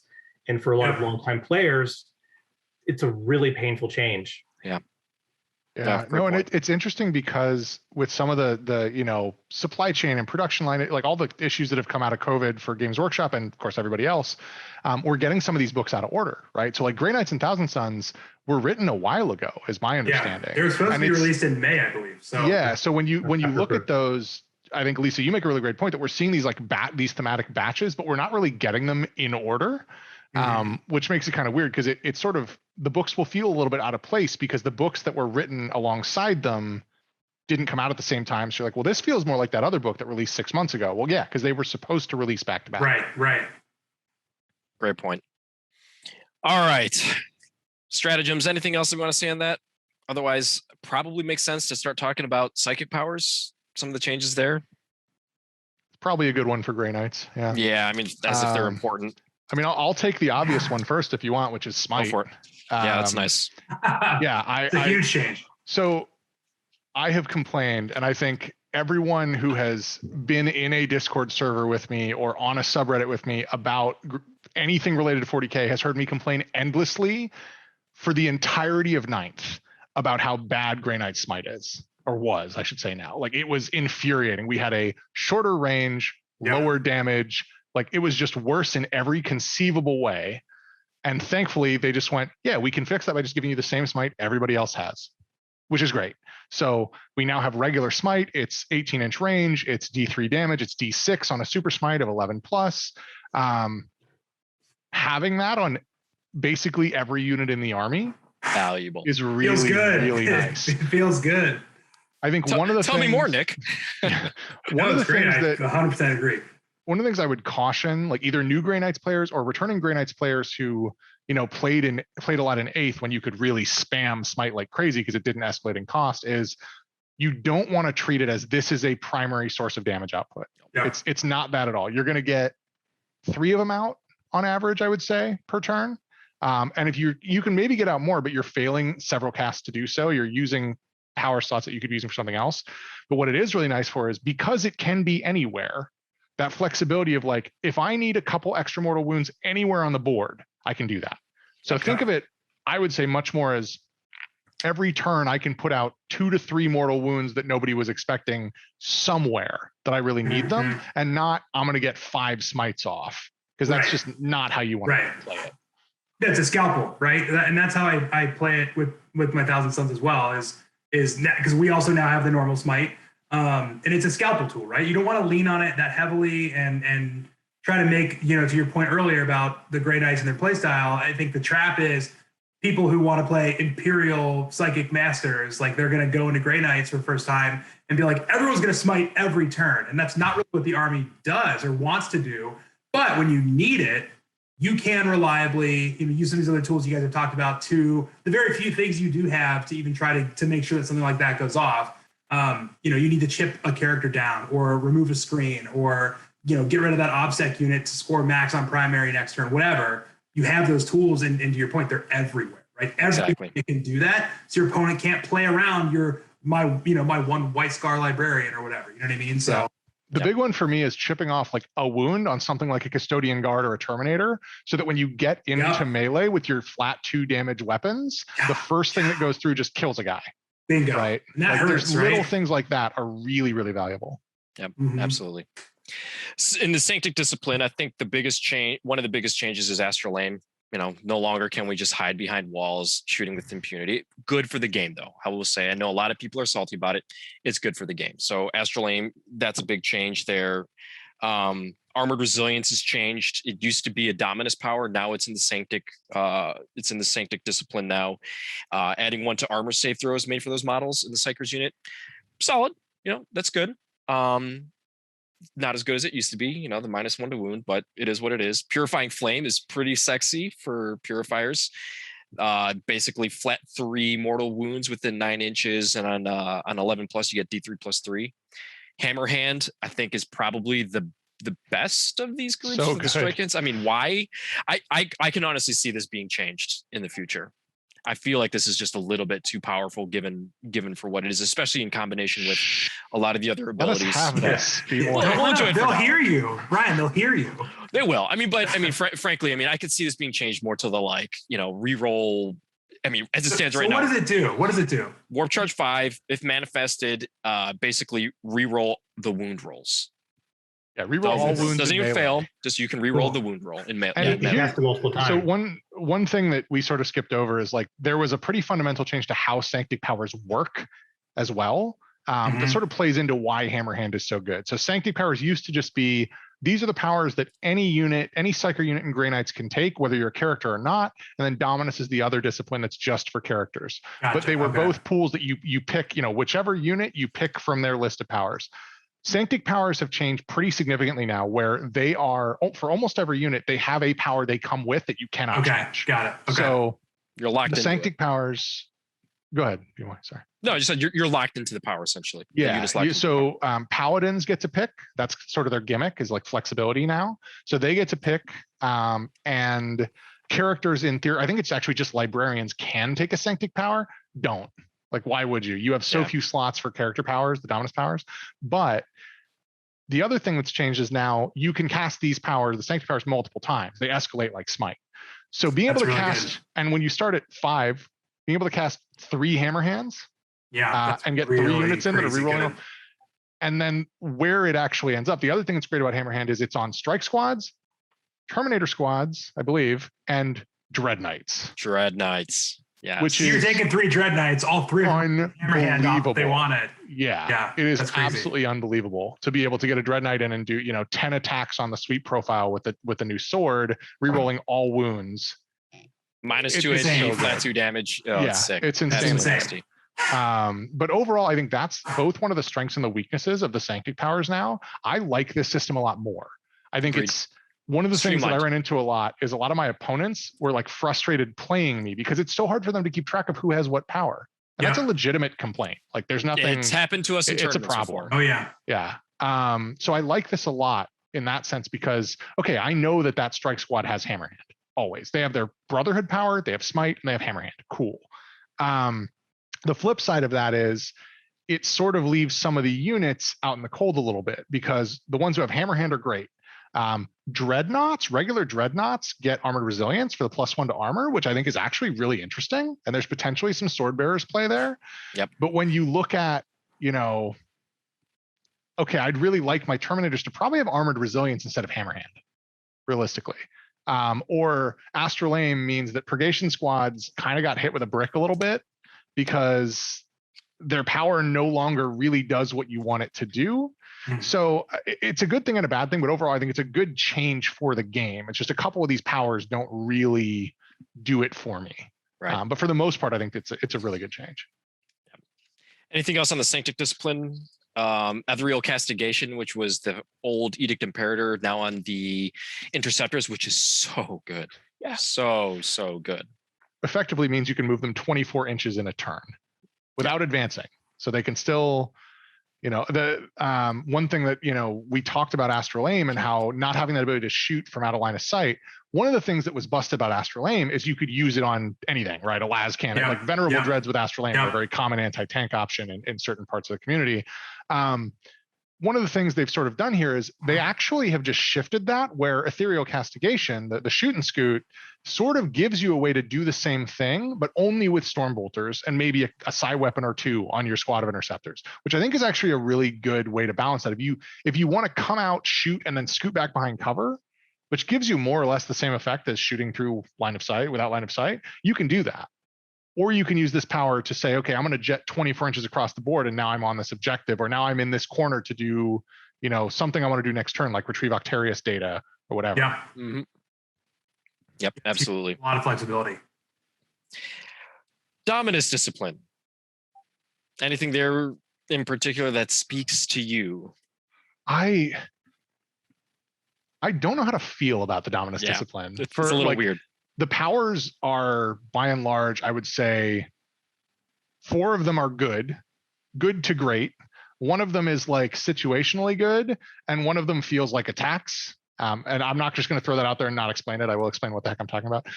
The tax one, I think, is warp shaping. Yep. You sort of have to take it to take advantage of tides. Otherwise, you're just, honestly, I've considered not taking it and saying I'm in convergence all game. It's my shooting and my fighting tide. I'm going to try to make charges other ways. But realistically, you're probably taking warp shaping. But it does feel like attacks when other armies don't need to cast a psychic power to roll through their whatevers, right? And then Ghostly Bond is the one that I think is pretty situational, which is you pick a unit with an 18, you have its move characteristic, which can be good. But if things have flat bonuses to move, or they're advancing, or they have bonuses to charge, you're not affecting any of that.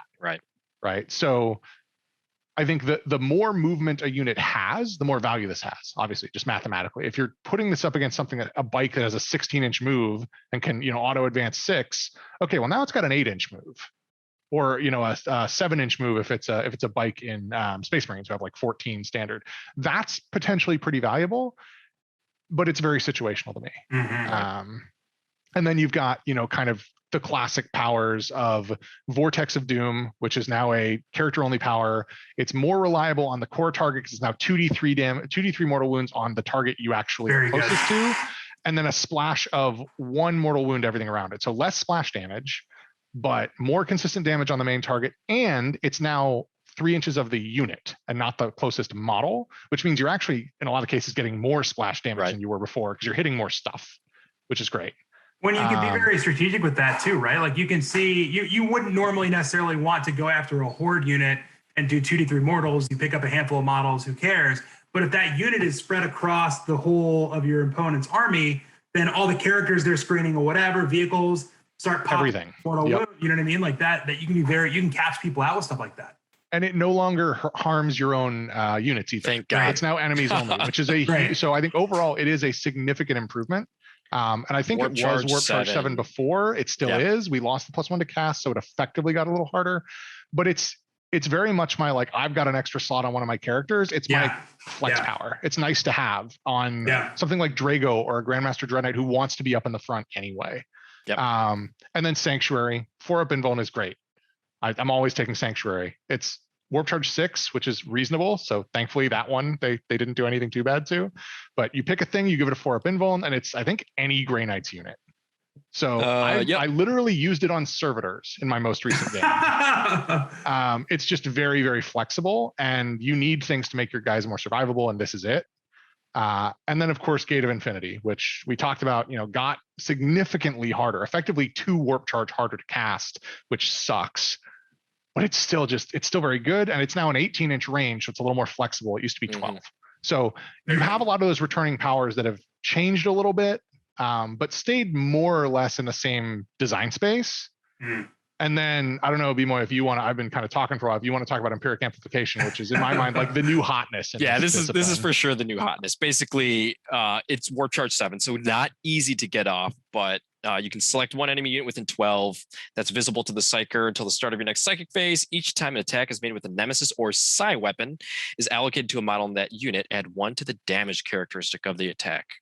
So good for anything with the Dreadnought. Dreadnoughts. Not just Dreadnoughts. Like it's amazing for Dreadnoughts and shooting, but it's also, if you're up against Plague Marines, if you're up against Space Marine Terminators or Wraiths, not Canoptic Wraiths, actually. I should clarify, but like Wraithguard or Wraithblades from Craft Worlds. Anything that has 3 wounds, cool.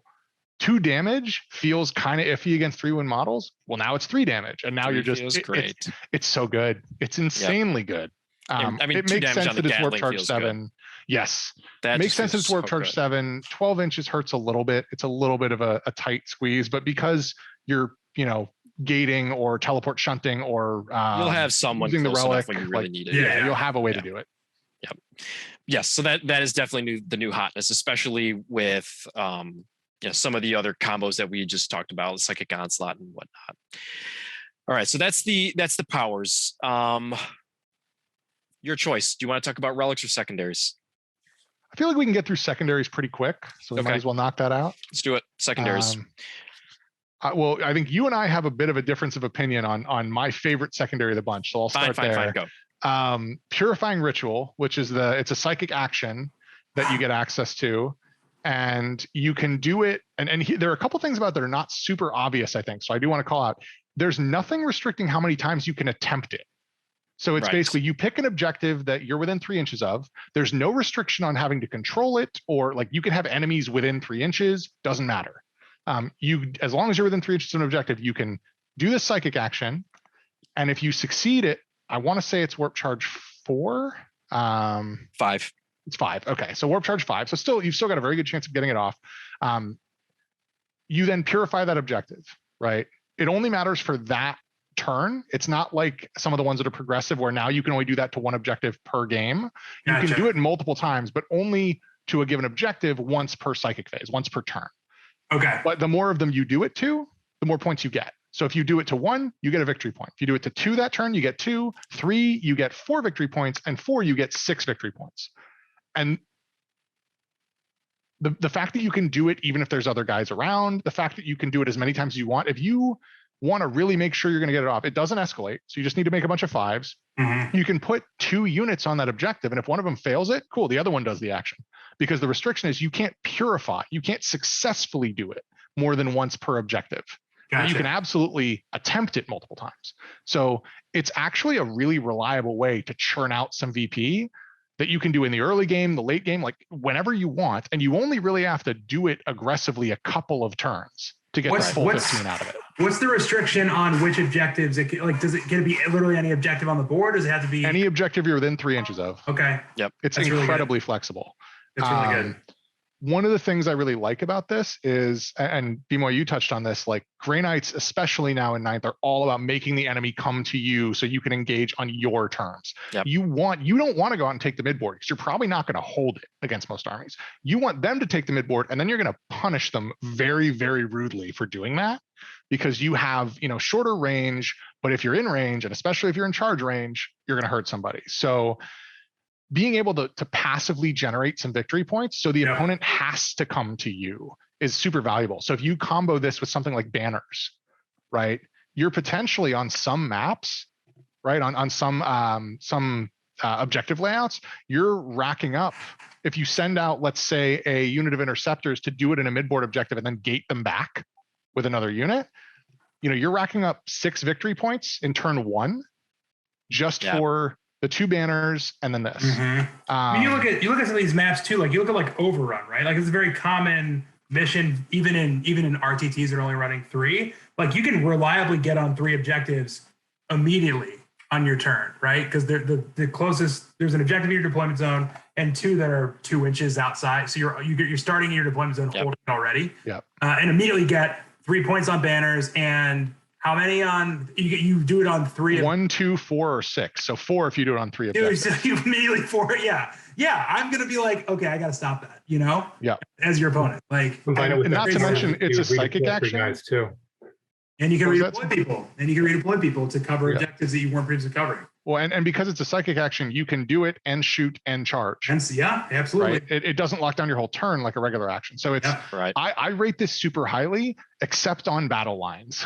That's like the one where I'm just like, I will never take this. It's a bad idea. But pretty much everywhere else, I think it's amazing on like 5 or 6 of the layouts and decent on the rest, except battle lines.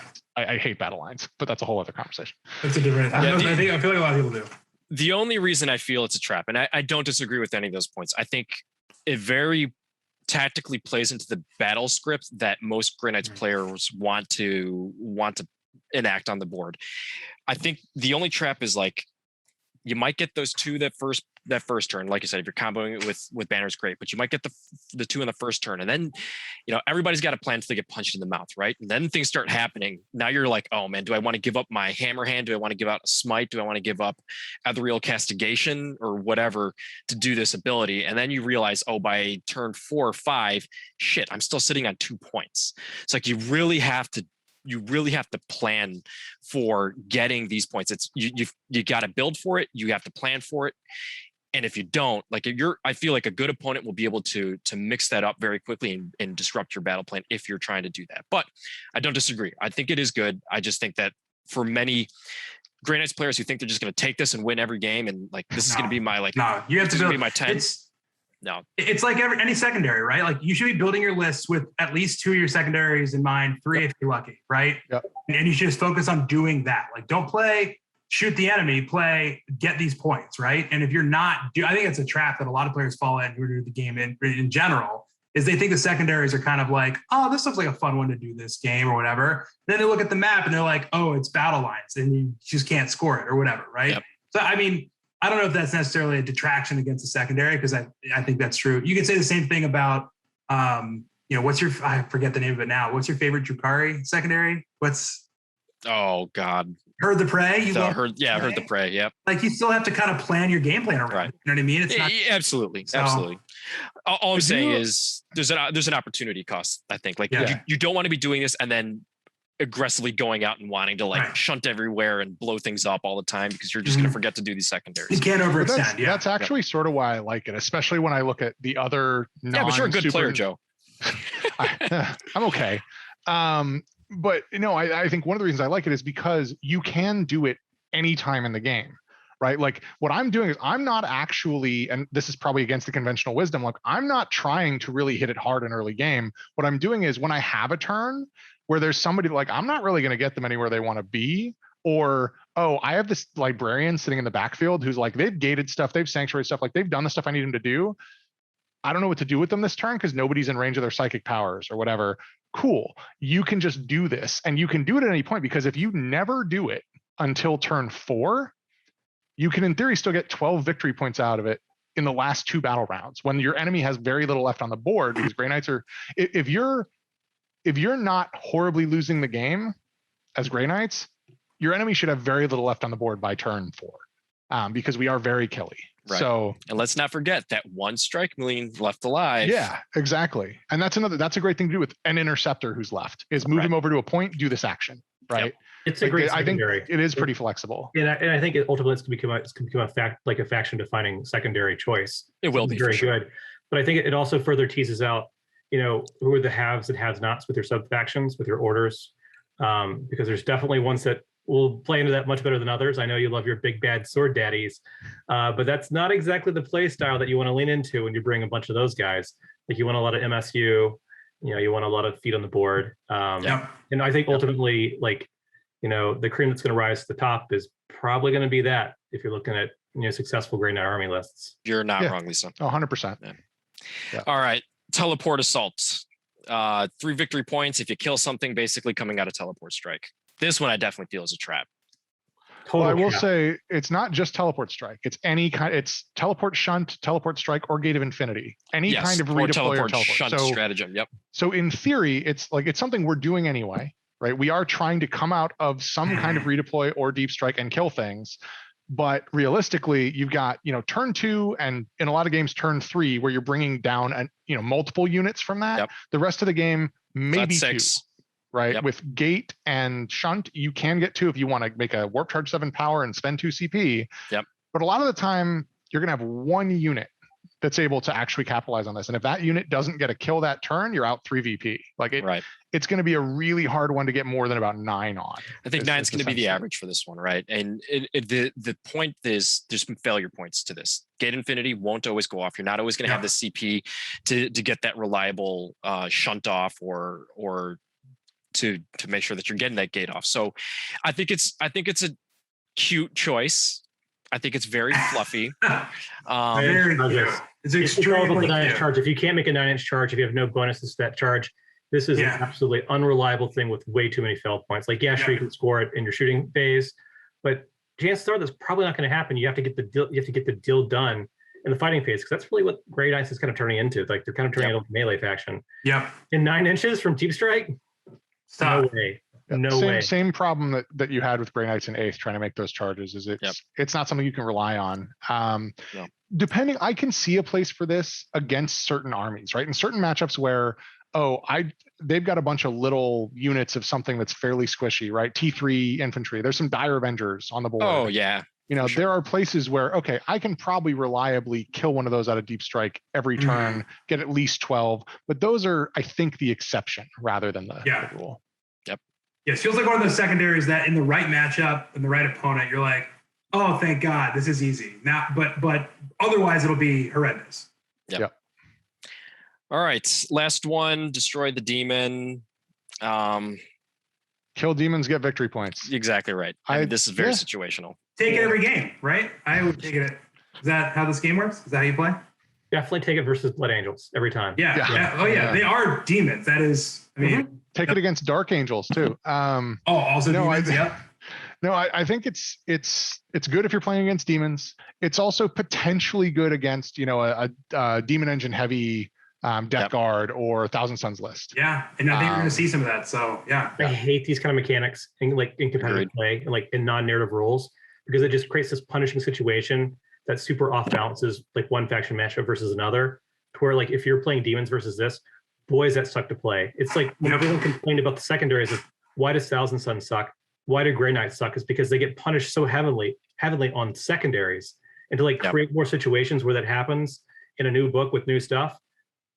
I'm not happy to see it. It's a good point. Agreed. All right, relics. We got a lot of them. Which ones do you like? So hands down, my favorite is Sigil of Exigence. Oh yeah. Both because the name is super rad, but also it is like, it's just so cool, and it's very much like the Nothing Personnel Kid relic, and I'm a huge fan of that. So it's when you're targeted with a shooting attack. When your warlord's targeted with a shooting attack, they can go, haha, nope, and just redeploy 9 inches away from any enemy. It's very Harlequins like. It's very fun, and also happens to be very good, especially because you're then doing that in your opponent's turn. Yep. And you can then move and charge in your turn with a warlord who has first to the fray, which then gives anyone else who charges that thing +1. So like it fits really well with some of the other stuff. It works well with the 3-up invuln, because if you redeploy him to a place where he's going to take some shooting, okay, put the 3-up invuln on him for a turn. He's probably going to weather that, right? Like it's just so good. There's a couple interesting tricks you can do with it too. One that sort of accidentally came up in my first game with them is it's when you're targeted in the shooting phase with an attack, you can be in engagement range. If someone's shooting with a pistol, you can teleport out of engagement range and not have to fall back. Like there's some interesting stuff you can do, that you can move, to a place where you can no longer be shot at, in which case the opponent gets to pick a different target for that unit's shooting attacks, or you can move to a place where you're still able to be shot at, but maybe you're getting the benefit of dense cover or something. Yeah, absolutely. And again, kind of like we talked about earlier on, this is one of those abilities that plays into our strengths of null deploying, right? Like if we can hide certain, bring others into reserves, if you need leave one unit out in the open, let it be your Grandmaster in Nemesis Dread Knight armor, and maybe use this to put it behind obscuring somewhere else, or exactly like you said, you can put in a position where maybe it's slightly exposed, but you'll be able to set up some charges. Really, really cool. I think this is going to be the auto pick for most folks in their armies. I think, the Artisan Nullifier Matrix, that is a pretty cool one that you might be taking if you're running a lot of MSU, right? Strike squads, maybe if you're going preservers or something like that, that kind of fits with that whole bubble sort of idea. If they're a conduit, if you're running heavy on Dreadknights, who doesn't like regenerating 3 wounds? I think that's a good one. The Gyrotemporal Vault. Gyrotemporal sounds delicious, but I think it's right? Gyrotemporal. I think you're right. This one, it's a psychic action and allows you to pick a unit to fight first, which we talked about this, I think, before the show. Like if it was more a pick an enemy unit to fight last, that would be so good. But no, Alas, it's fight Yeah. first. I think there's situational uses for this, but yeah, I do want to go back because we brushed past the Nullifier Matrix and the Conduit. Hopefully, most people, at least people who have played or played against Space Marines, are familiar with the Conduit because it's. Actually, I don't remember if does it also exist in Space Marines, or is this one unique to Grey Knights? It's basically an Apothecary, or sorry, not Apothecary, Tech Marine relic that instead of healing D3, you just heal flat 3. I think it's really good in a Swordbearer's list or another vehicle heavy list. What holds it back is Tech Marines or HQs, Tech Marines, yep. And you can't really afford to take them a lot of the time. But the Nullifier Matrix is really interesting to me. It's changed completely. It is now a 9-inch bubble of you can't take perils. Perils no longer exists. That's insane. And here's the thing. I thought that too. And if you're bringing a librarian, it's not a bad use of a CP to throw an extra relic on him, and put this out there. But what I found is, one, I was not rolling perils, which I was failing out of cast, but I wasn't rolling perils. So just jinxed himself. Yeah, that damages the value. But the other thing is, this army wants to be all over the board. You don't. Yeah, you're not going to. That's a good point. You're not going to have a lot of stuff in that bubble, except like turn 1, where you don't need to get that many powers off. So for sure, unless you're playing my preserver bubble, right? If you're playing a bubble up in the midboard, which if you're playing like the classic kind of late 8th edition, sit somewhere and be hard to shift, it could potentially have value there. But I'm finding that after about turn 2. My librarian's moving 5 inches a turn because he's a Terminator. I'm not using gate or anything else on him because why would I? Right. Nobody's near him. Yeah. So. Anything else? I mean, I think some of the weapons are cute. Banner of Refining Flame is kind of cute. Again, it's a psychic action. A lot of psychic actions for you guys. You're telling me. There's a lot of relics and warlord traits that are psychic actions that it those feels like were an extra hoop for no reason. Yeah, I wish those were at all viable. Right. We get a lot of different choices, but they're not all that great. The Cuirass of Sacrifice, +1 armor saving throws for the bear, 5+ Feel No Pain type of deal could be decent, right? I think could be a use for that. Anything else? I think that I may have missed. I mean, there's a lot of cool weapon ones that are cool and fluffy, but just like all the other weapon ones in every other codex, you're usually not taking them. Yeah. It was interesting to me. I think the relics in this book, there's a couple standouts and the rest are largely forgettable. I actually think the warlord traits in this book have some really good options. And I've seen very varying opinions of this. Some people are like, oh, there's a couple that are good and the rest suck. I actually think a lot of the warlord traits are interesting. Right. But there are a couple that are really, really good. Yeah. I mean, you have First to the Fray. Auto take. Yeah. I mean, it's one of the only ways we have, unless you're running the Brotherhood, whose name I can't remember, who can do the reroll charges. I think it's Blades. Is it Blades of Victory? I don't remember. One of the Brotherhoods. It's one of the only ways we have to improve our chance of getting a charge off. And it used to be an aura. It used to be a 6-inch aura where you got reroll charges. It was always kind of a running joke in Grey Knight circles. Oh yeah, there, go me. It was always a little bit of a running joke because of the way that charges work, that meant you actually wanted him to charge last, because if he makes the charge, nobody else is in the bubble. So he's actually last to the fray. Right. Like it just didn't fit the name. Whereas now, I genuinely think someone on the design team looked at this and went, we've got to make the name match what it does, because that's literally exactly what they did. Now he makes a charge, he gets a +1. He makes the charge. Anything that charges what he's in engagement with also gets a +1. So now it is very much like he is charging in first and he's getting in there, and you've got to start with him, which is a trade-off because he's then eating any Overwatch, which can be a bad thing depending on what you're charging. But once he gets in, +1 to anything coming out of Deep Strike, anything else that's charging that unit. So there's a strong case to be made for multi-charging with your Warlord with this, so that you've got a few options. And positioning so that you can do that, which with Sigil of Exigence is a thing you can probably do in a lot of games. But bonuses to charge are good. This is a really good one to have. I like it a lot. And I think it's much cooler and fluffier when he's the one charging first. Like I like that. Completely agree. There's a lot of, I think, synergies with First to the Fray that we've talked about. I think Unyielding Anvil and First to the Fray is going to be a combo you're going to see quite a lot. Unyielding Anvil basically gives a friendly Grey Knight's core Grey Knight's character within 6 inches of the Warlord OBSEC. And then any unit that already has it counts as 2 models. Yeah, you're seeing a lot of that in these newer armies, and I think that's a phenomenal ability. Like you're starting to see it show up more in tournaments too, where people are starting to take Rights of War on a chaplain or whatever instead of, you know, something else fancy to make him a beat stick. And just holding points is how you win the game, right? So giving that to and you know, in an elite army, right? When you start to lose models and you start to lose objectives just because you don't have enough bodies there, all of a sudden them counting double, like that matters a lot. You know? Yeah, especially for an army that doesn't have a ton of models on board a lot of the time. Yep. And an OBSEC Dreadnought, who doesn't love that idea? Yeah. It's so good. It's great. Yeah. And it is worth noting that you can double up on this because there is a Noble Death, which is one of the wisdom, like pregame pay points for it things, does the same thing. So you can have two characters that do this. Which is really valuable if you want to be able to have points of presence, you know, across the board. Yep. The trick with that is like the mobility thing, right? But it sounds like if you give the 10-point upgrade to the Dreadnoughts, then they can use the stratagem to move around if you want to, right? We talked about how it's 2 CP and you're going to be using it. You want to use it a lot, but that could be a good use case for that too. If you need to get 15 points in that last turn or whatever.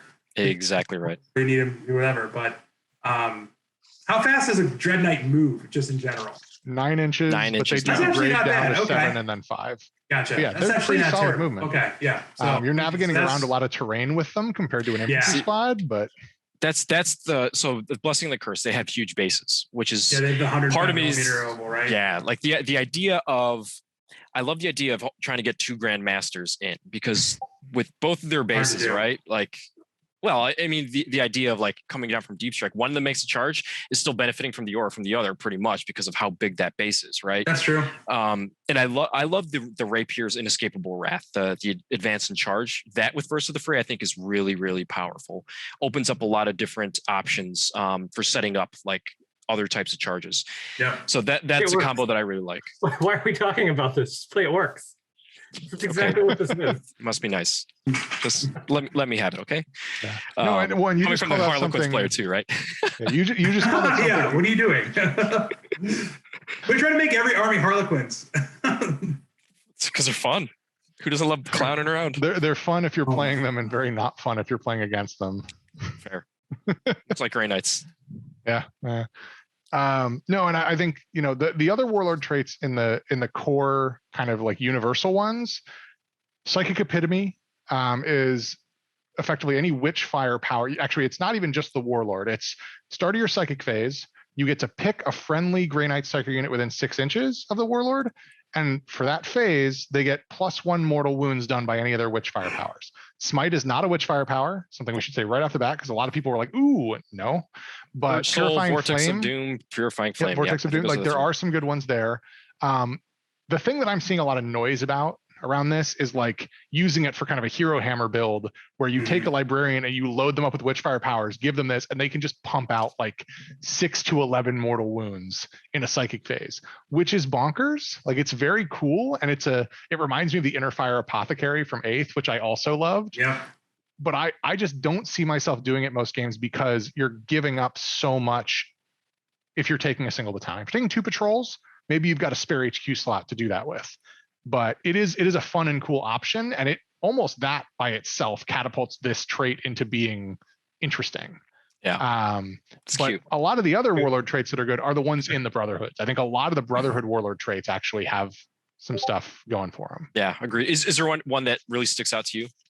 I like Inescapable Wrath. Inescapable Wrath like is really good. Favorite. There's the one that gives you your warlord and one other unit within, it might be a core unit within 6 inches, gets a pregame move. There's the one for CP regeneration, but unfortunately that's a psychic action. Otherwise, I think it would be really good. So there's some good, like, this is kind of what I was saying about the Brotherhoods, where they all have something interesting. And for a lot of them, they have kind of a cool and interesting warlord trait, but they do sort of suffer from the fact that you also have First to the Fray that you're taking probably every game. Yeah. An Unyielding Anvil, or no, like if you don't want to take Unyielding Anvil, pay some points and take the point version instead, and then you free up a warlord trait to take one of the interesting ones from the Brotherhood lists. Right. All right. So I think we got through pretty much the book. Tell us a little bit about the army list that you've been play testing thus far. So I started out, I immediately knew Dreadnoughts. Like that was the, oh yeah. So again, in my list of things of how to play Grey Knights, number 3 is just Dreadnoughts. Like they are so fun and so cool, and I've been waiting for them to be good. So I knew right off the bat I was taking 3 regular Dreadnoughts, especially now that the regular Dreadnoughts are good. because Grandmasters you could sort of get away with an ace, but the regular ones were just awful. So 1 Grandmaster Dread Knight, 3 regulars, going to be in every one of my lists. I don't care if they're good or not. Thankfully they are. I'm taking a Librarian. I've played around with that quite a bit. I started with a Librarian. Yep, there they are. The boys. We're going to find a way to make this happen. Yeah. I dropped the Librarian to try out, like, okay, I'll take a Tech Marine and see how that works with my Dread Knights. I jumped around a little bit on the characters. I tried augmenting that. Basically what I found is if I don't take a Librarian and I take instead a Brother Captain or a Tech Marine, and then I take an Apothecary or Brotherhood Ancient in the elite slot to give me another Dominus power, I can sort of make up for that missing power from the Librarian. Yeah. But I end up feeling like I'm just paying too much for that. Right. I should just take the Librarian and get 3 known, 2 casts, so you can potentially get 3 out of him with a stratagem. So I think I'm just going to keep the Librarian and then Drago. I don't normally like taking named characters unless I'm like, playing in a kind of competitive setting and the named character is just really good. But honestly, Drago is just fun and good. So awesome. And like he is the only way to give rerolls to a non-Brotherhood. Like there's a lot of stuff about him that's really good. Yeah. He is terrifying in melee. Fun fact, a lot of people might not know because it's like hidden in the glossary of the book. His Titan sword is a nemesis weapon. Yes, it is. So it does get mortal wounds on 6s if you're in convergence. Really and if you get Empirical Amplification off, it's flat 4 damage. It's really good. Yeah. I mean, he gets a 3-up invul and he's just great. So yeah, he's a beast. I've got him in there. And then I'm really just loading down with strikes and interceptors. I originally was taking mostly strikes with a couple units of interceptors and 1 unit of purifiers. Actually, I was taking a 10-man unit of purifiers. I've trimmed that down to a 5-man. I'd rather have interceptors realistically. That's and I'm going as wide on interceptors as I can. So 3 strikes, 3 interceptors, and a purifier squad. And then recently I've found that I had 60 points to play with in my most recent game. So I took 2 squads of, no guns, no real loadout servitors. And I got to say, like, I don't really like taking servitors.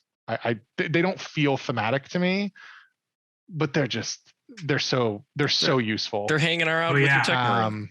In an army where you need your squads to be doing stuff, you need them to be active in every phase. When you're taking things like raise the banners or retrieve Octarius data, it hurts so much to do an action with a unit that can be active in all phases. You're losing so much. So having servitors there who can do ROD in the quarter and then just die and it's fine and who cares, it's incredibly valuable. And I think I'm taking 1, maybe 2 units of servitors in every list from here on out. Yeah, I've got basically 2 in all my lists. And Brian and I, we have this idea of VP per 100, right? Like how many VP does a unit get per like how many points it's worth? And servitors always pull their value in terms of most valuable for how many. It's almost impossible not to. Yeah, it's insane. Oh, the good old servitor. It just, to your point, it does not feel fluffy to bring them with, but like, yeah, I'm setting aside 60 points every single, pretty much 100 points almost every game for servitors, and then some of the gifts like the Locust, the 3+. It's basically, and then a teleporter for Dread Knight is basically your 100 points, right? In terms of the play style, so we kind of talked about like how Grey Knights don't really want to take to the middle of the board. How are you finding this army to play so far in your 5 games? That's one of the reasons why interceptors are so key, because that mobility is really critical, and their ethereal castigation power that they come with lets you kind of move and shoot and then scoot around. So because I've been sort of iterating on this list, like I haven't settled into a playstyle yet. I think I'm starting to settle into one, but it's also incredibly dependent on the army that you're facing and the objective layout. Because in an ideal world, I think the way that I shouldn't say the way I want to play Grey Knights, what I want to be doing is like running out there and hitting everyone with nemesis weapons, because that's the fun thing. But speaking from hey, I should do the right things competitively perspective, the way I want to play them is, again, kind of sit in your deployment zone and generate some passive victory points and force the opponent into the midboard, and then come to the midboard, charge them, and delete their entire army. I mean, if they make the mistake of overcommitting to the midboard, and you can go in your turn 2 or even turn 3 and get 5 or 6 charges off, which did happen to me in a recent game, the game's over. Like it's just there's not an army in the game really that can withstand that. So Death Guard, honorable mention, like Death Guard can actually do a pretty good job of it because of the -1. The -1 really hurts there. But other than that, like you're removing whatever you're coming into. So that's what I think I want to be doing in most games. But it depends on, if you're up against, and I know Tau are not the hotness right now, but if you're up against broadsides and riptides and things that have 30-inch ignore line of sight, ignore cover shooting available to them, or if you stick a Dread Knight out, they're going to take a 72-inch range gun and just blow that Dread Knight up. That can complicate things a little bit. If your opponent has really good long range shooting, right, you're going to be struggling a bit because they may not feel the need to come to the midboard, and that's where generating the victory points, so they have to come get you, is so critical. Right. The one thing that I don't love about that is that it actually means that if I'm going first, I'm sort of just throwing away my first turn. Like I'm not even coming out. I'm just sitting there.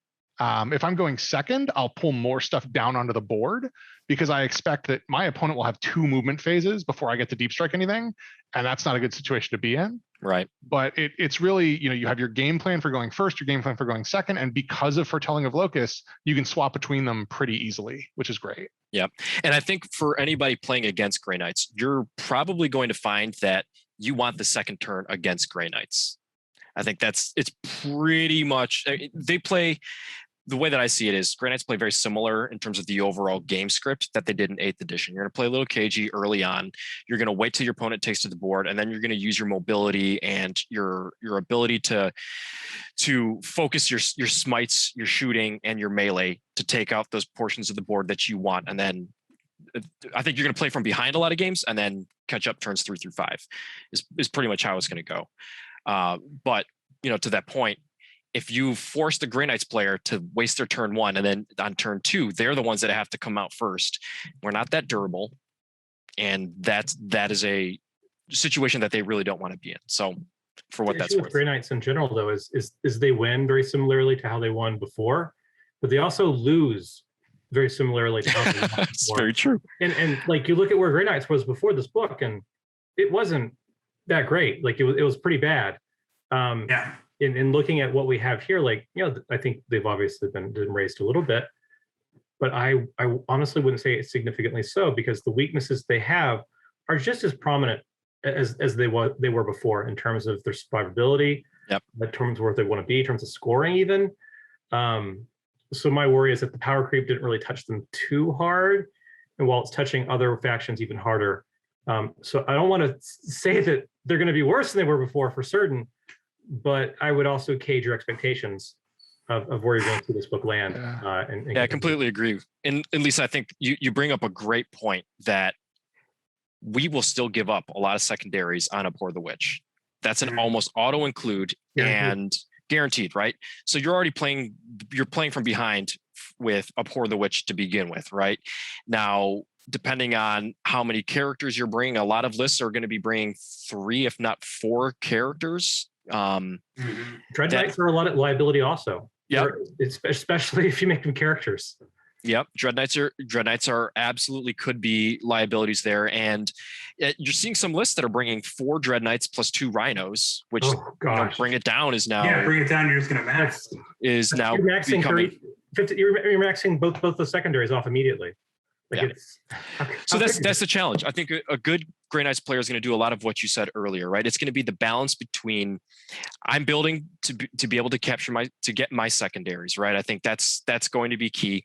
I'm also building my list to reduce how many secondaries I'm giving up. And while I do think MSU powered armored Grey Knights is powerful, I think that also just leans too much into Abhor the Witch and too much into potentially grind them down, where I like how my 8th edition lists were built. Were actually built around like 2 large blocks and a couple of smaller units, but that I was never giving up like that many Abhor the Witch points. Like it was actually very difficult to get the Abhor the Witch points off of my list. And I do think that there's going to be this balance of how many units, the size of the units is going to be valuable for, if I bring all MSU, I might get all my secondaries, but I'm also giving up max Abhor the Witch, which is a net loss for me. If I'm getting 12 of my, whatever that secondary is, I forget,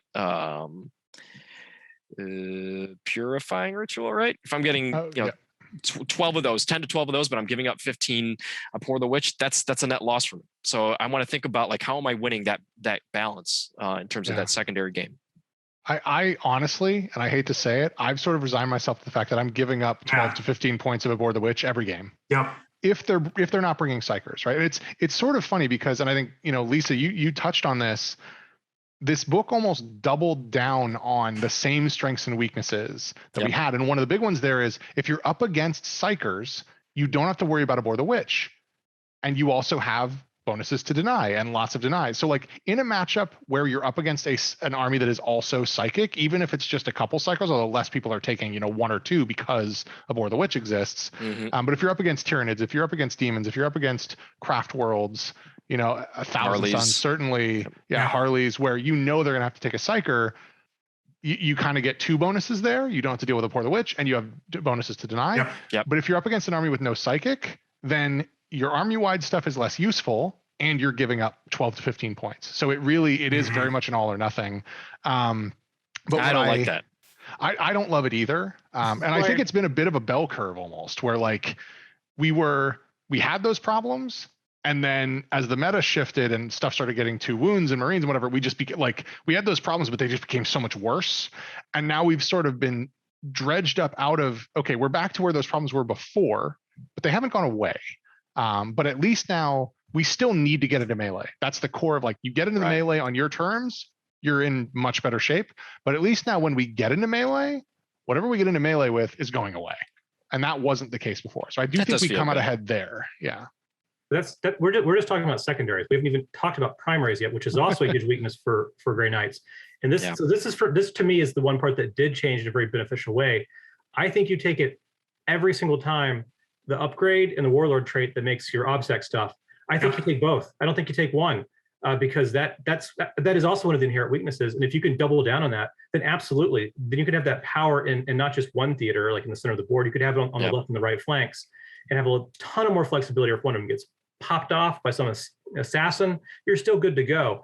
And you're shoring up that huge weakness. So at least if you're playing at that 30-point deficit, you're not playing also in a 45-point deficit on primary. Oh my God. Yeah. I do think I'm curious to see how that plays out in practice for two reasons. I agree. And especially given that you can reposition both a regular character with Gate and a Dread Knight character with Shunt in a given turn. Like it's incredibly powerful to be able to put those auras wherever you want.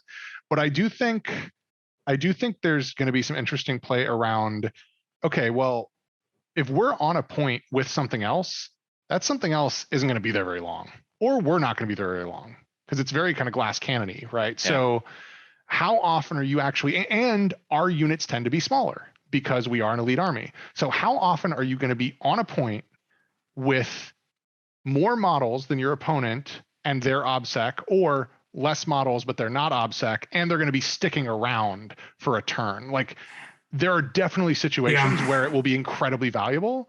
But what I'm finding, and this is very limited sample size, I'm not saying this is representative of the broader, context or anything, is I'm very rarely engaged in control battle over a point for more than a turn.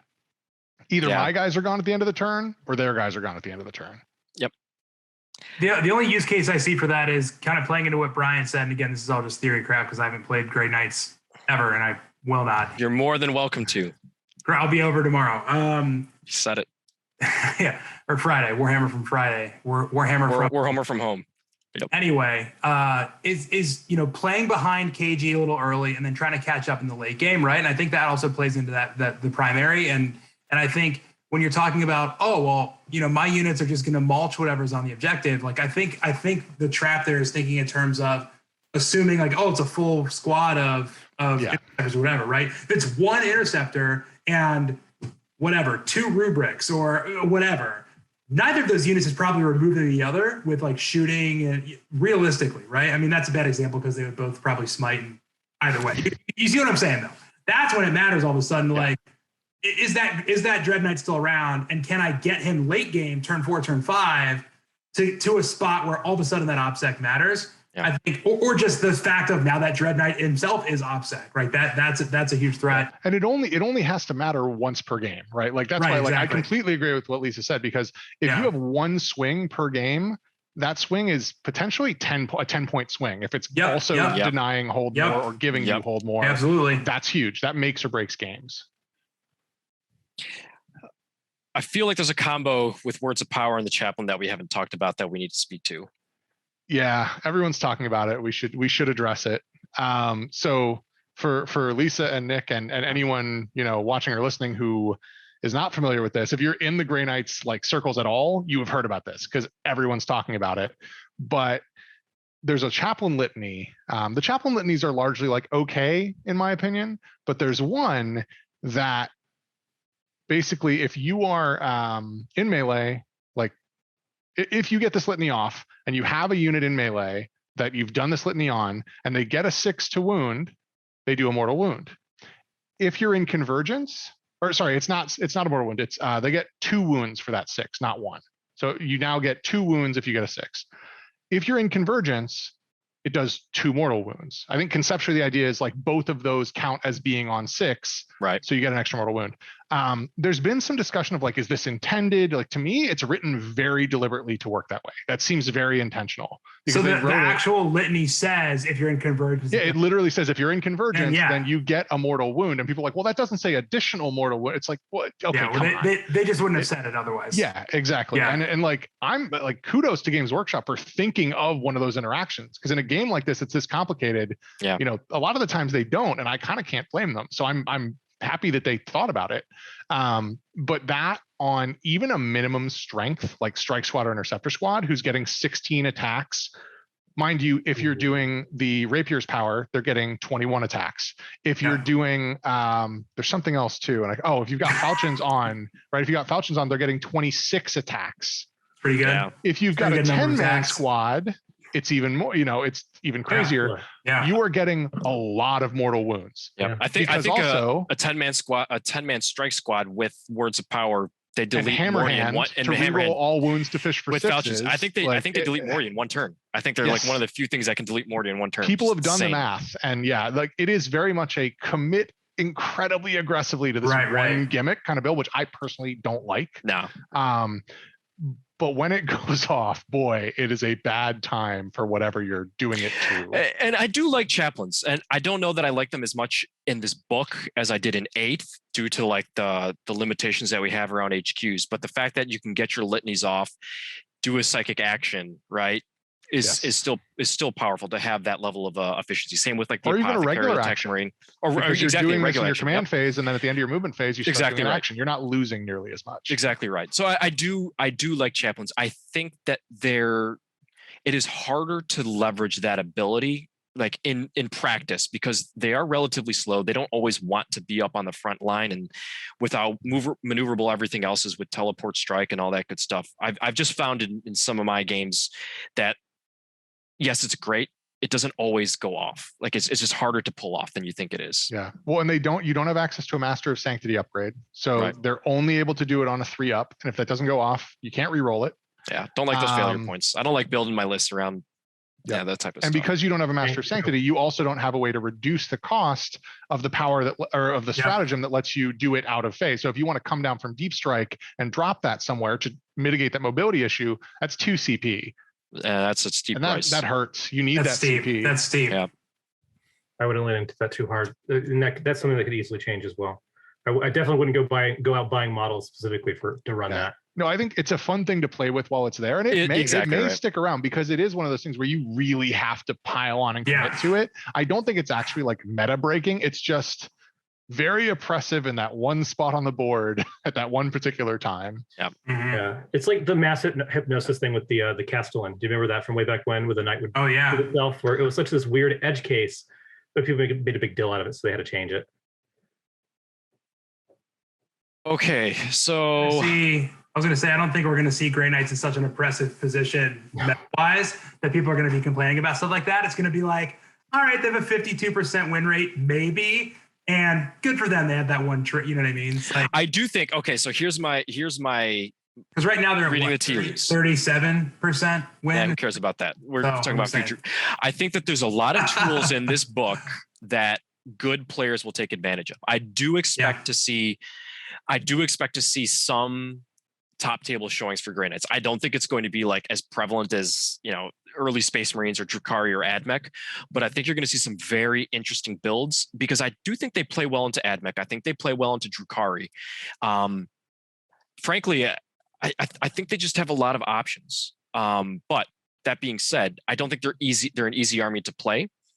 They're what do you call it? The battle script, the game script to winning most games is pretty like telegraphable. You know what they want to do. So like other opponents will be able to counter you. But I do think that they have some very cool tools that can be used effectively that will play well in the current meta. We'll see how that goes, but that's just my initial feeling when I read the book. Yeah, I think ball. You're going to see them on top tables, not now, but when the Imperial Guard book comes out or when the new Custodes book comes out, when you're going to see them get souped. That's my crystal ball. I think that's a possibility.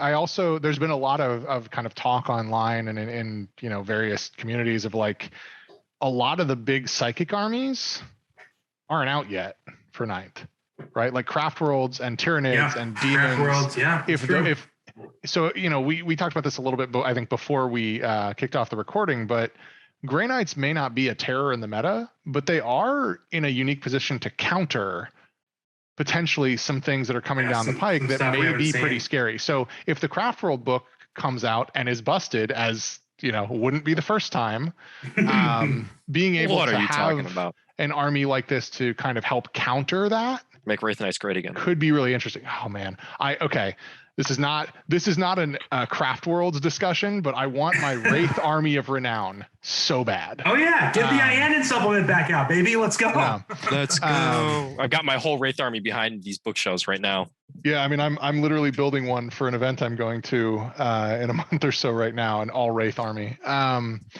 Yeah, I think there's some interesting play potentially there as we see some of those armies come onto the scene. But overall, I do feel like Grey Knights have some interesting tools. It's going to be how do we put them together? Yep. We may well see, what we saw in 8th after Ritual of the Damned, where like Lawrence Baker shows up to a GT with a double Paladin bomb list, and suddenly everyone's like, oh, Grey Knights can do interesting things now. Yeah. I hope it's not quite the same, because then all of a sudden you couldn't turn around without tripping over a double Paladin bomb list for Grey Knights, and that's kind of annoying. But I mean, you don't think you're going to see strikes and knights everywhere? Yeah, right.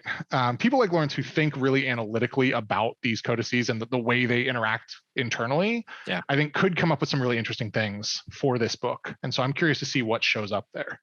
Yeah, agreed. I think one of the issues you run into is a lot of the if you want to call it like sort of the great analytical minds, the Lawrences, the Sean Nadens, like people who look at a book and pull a list out of it that no one else would think of, right?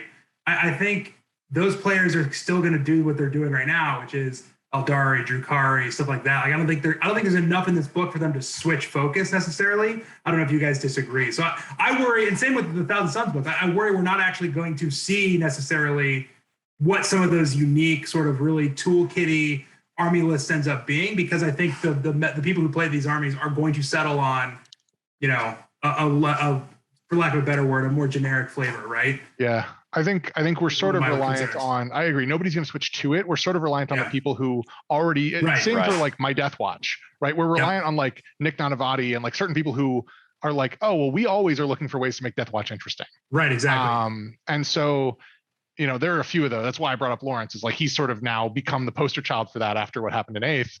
But there are a couple others out there too who are already invested in Grey Knights and may come up with some interesting things. Mm-hmm. But we'll see. No, that's fair. I will say everybody I know is starting Thousand Suns. So I think your worries on that front may be a little bit unfounded. I'm super excited to get the army back on the table again. They've been collecting dust, for a while. I haven't played them since Psychic Awakening, partly because of it, but also because of other things, more interesting things kind of happening with the armies I own.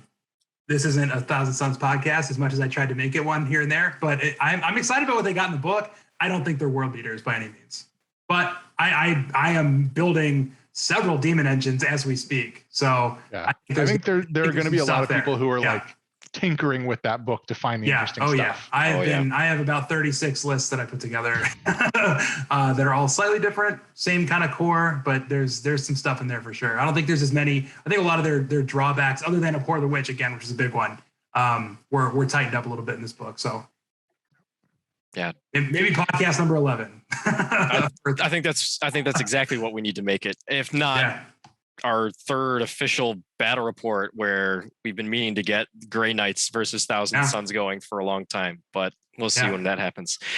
Joe, we've been going on for a while now. Any advice that you'd give to any new Grey Knights players picking up this book for the first time, or advice to players that have been around for a while? I think we've touched on a couple of the key ones. I guess I'll reiterate we've said it a few times, I think, today. Don't go into it thinking that you're going to go in and just like smite everybody off the board, right? They are not a mortal wound output through psychic army, although they can do that. Like, they are a use your psychic to buff your fighting army. And I like that. I think it actually works. It's a really cool way to think about Grey Knights. It fits the fluff to me quite a bit. I think that's one of the big mistakes people will make. So just don't go into it expecting that, and you'll be, I think, in a good place.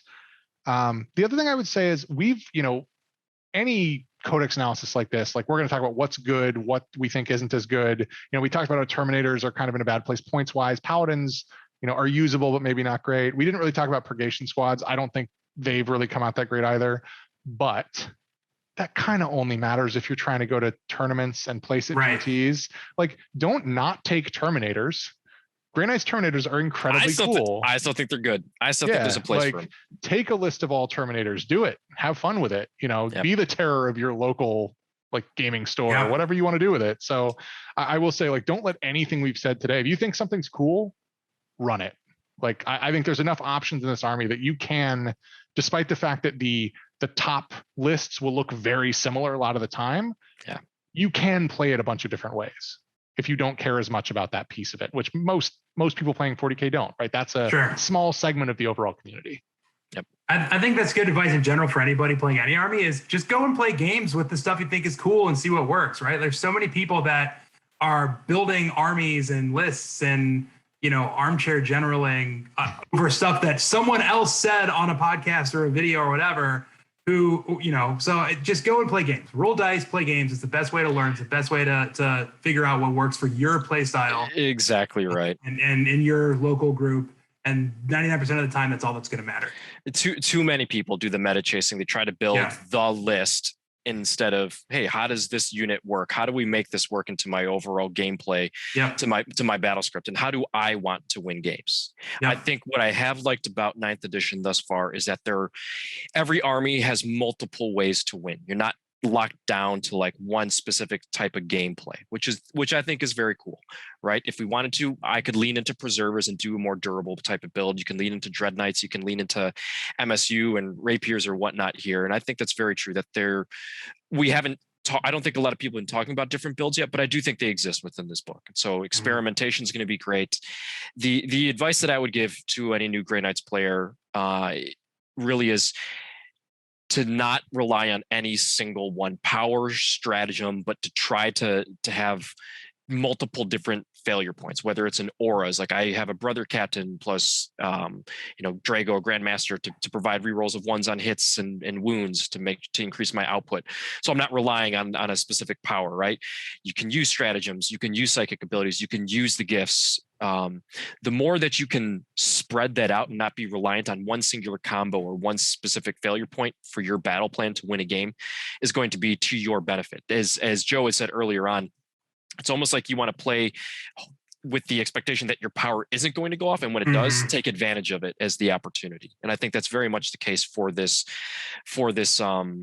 army. And just try not to be salty. For the older players, like players who've been playing GK for a while now, it's very different. Lean into some of those strengths. Try not to get too salty about the things that we don't have, because there's a lot of stuff that we do have now that we didn't before. All right. Well, with that being said, Nick, Lisa, Joe, any last thoughts here that we want to share with the groups? Keep having fun out there. It's a fun game. And I'll play as many Crusades as you can. Oh gosh, do we even want to talk about Crusade? You'll notice that we haven't talked about Crusade because, well, there's just not a lot that we're talking about. It's not, and it's been 2 hours. This is a long podcast. Yeah. No, I mean, I think the only thing I'll say is I'll echo Nick. Go play games, roll dice. Yeah. Like that's. Yeah. Go have fun, play games, put the data into not BCP. What's the other app? ITC Battle, so that we can pull data from it and see what you guys are doing. And we will see you on the battlefield. Yeah. Later, gang.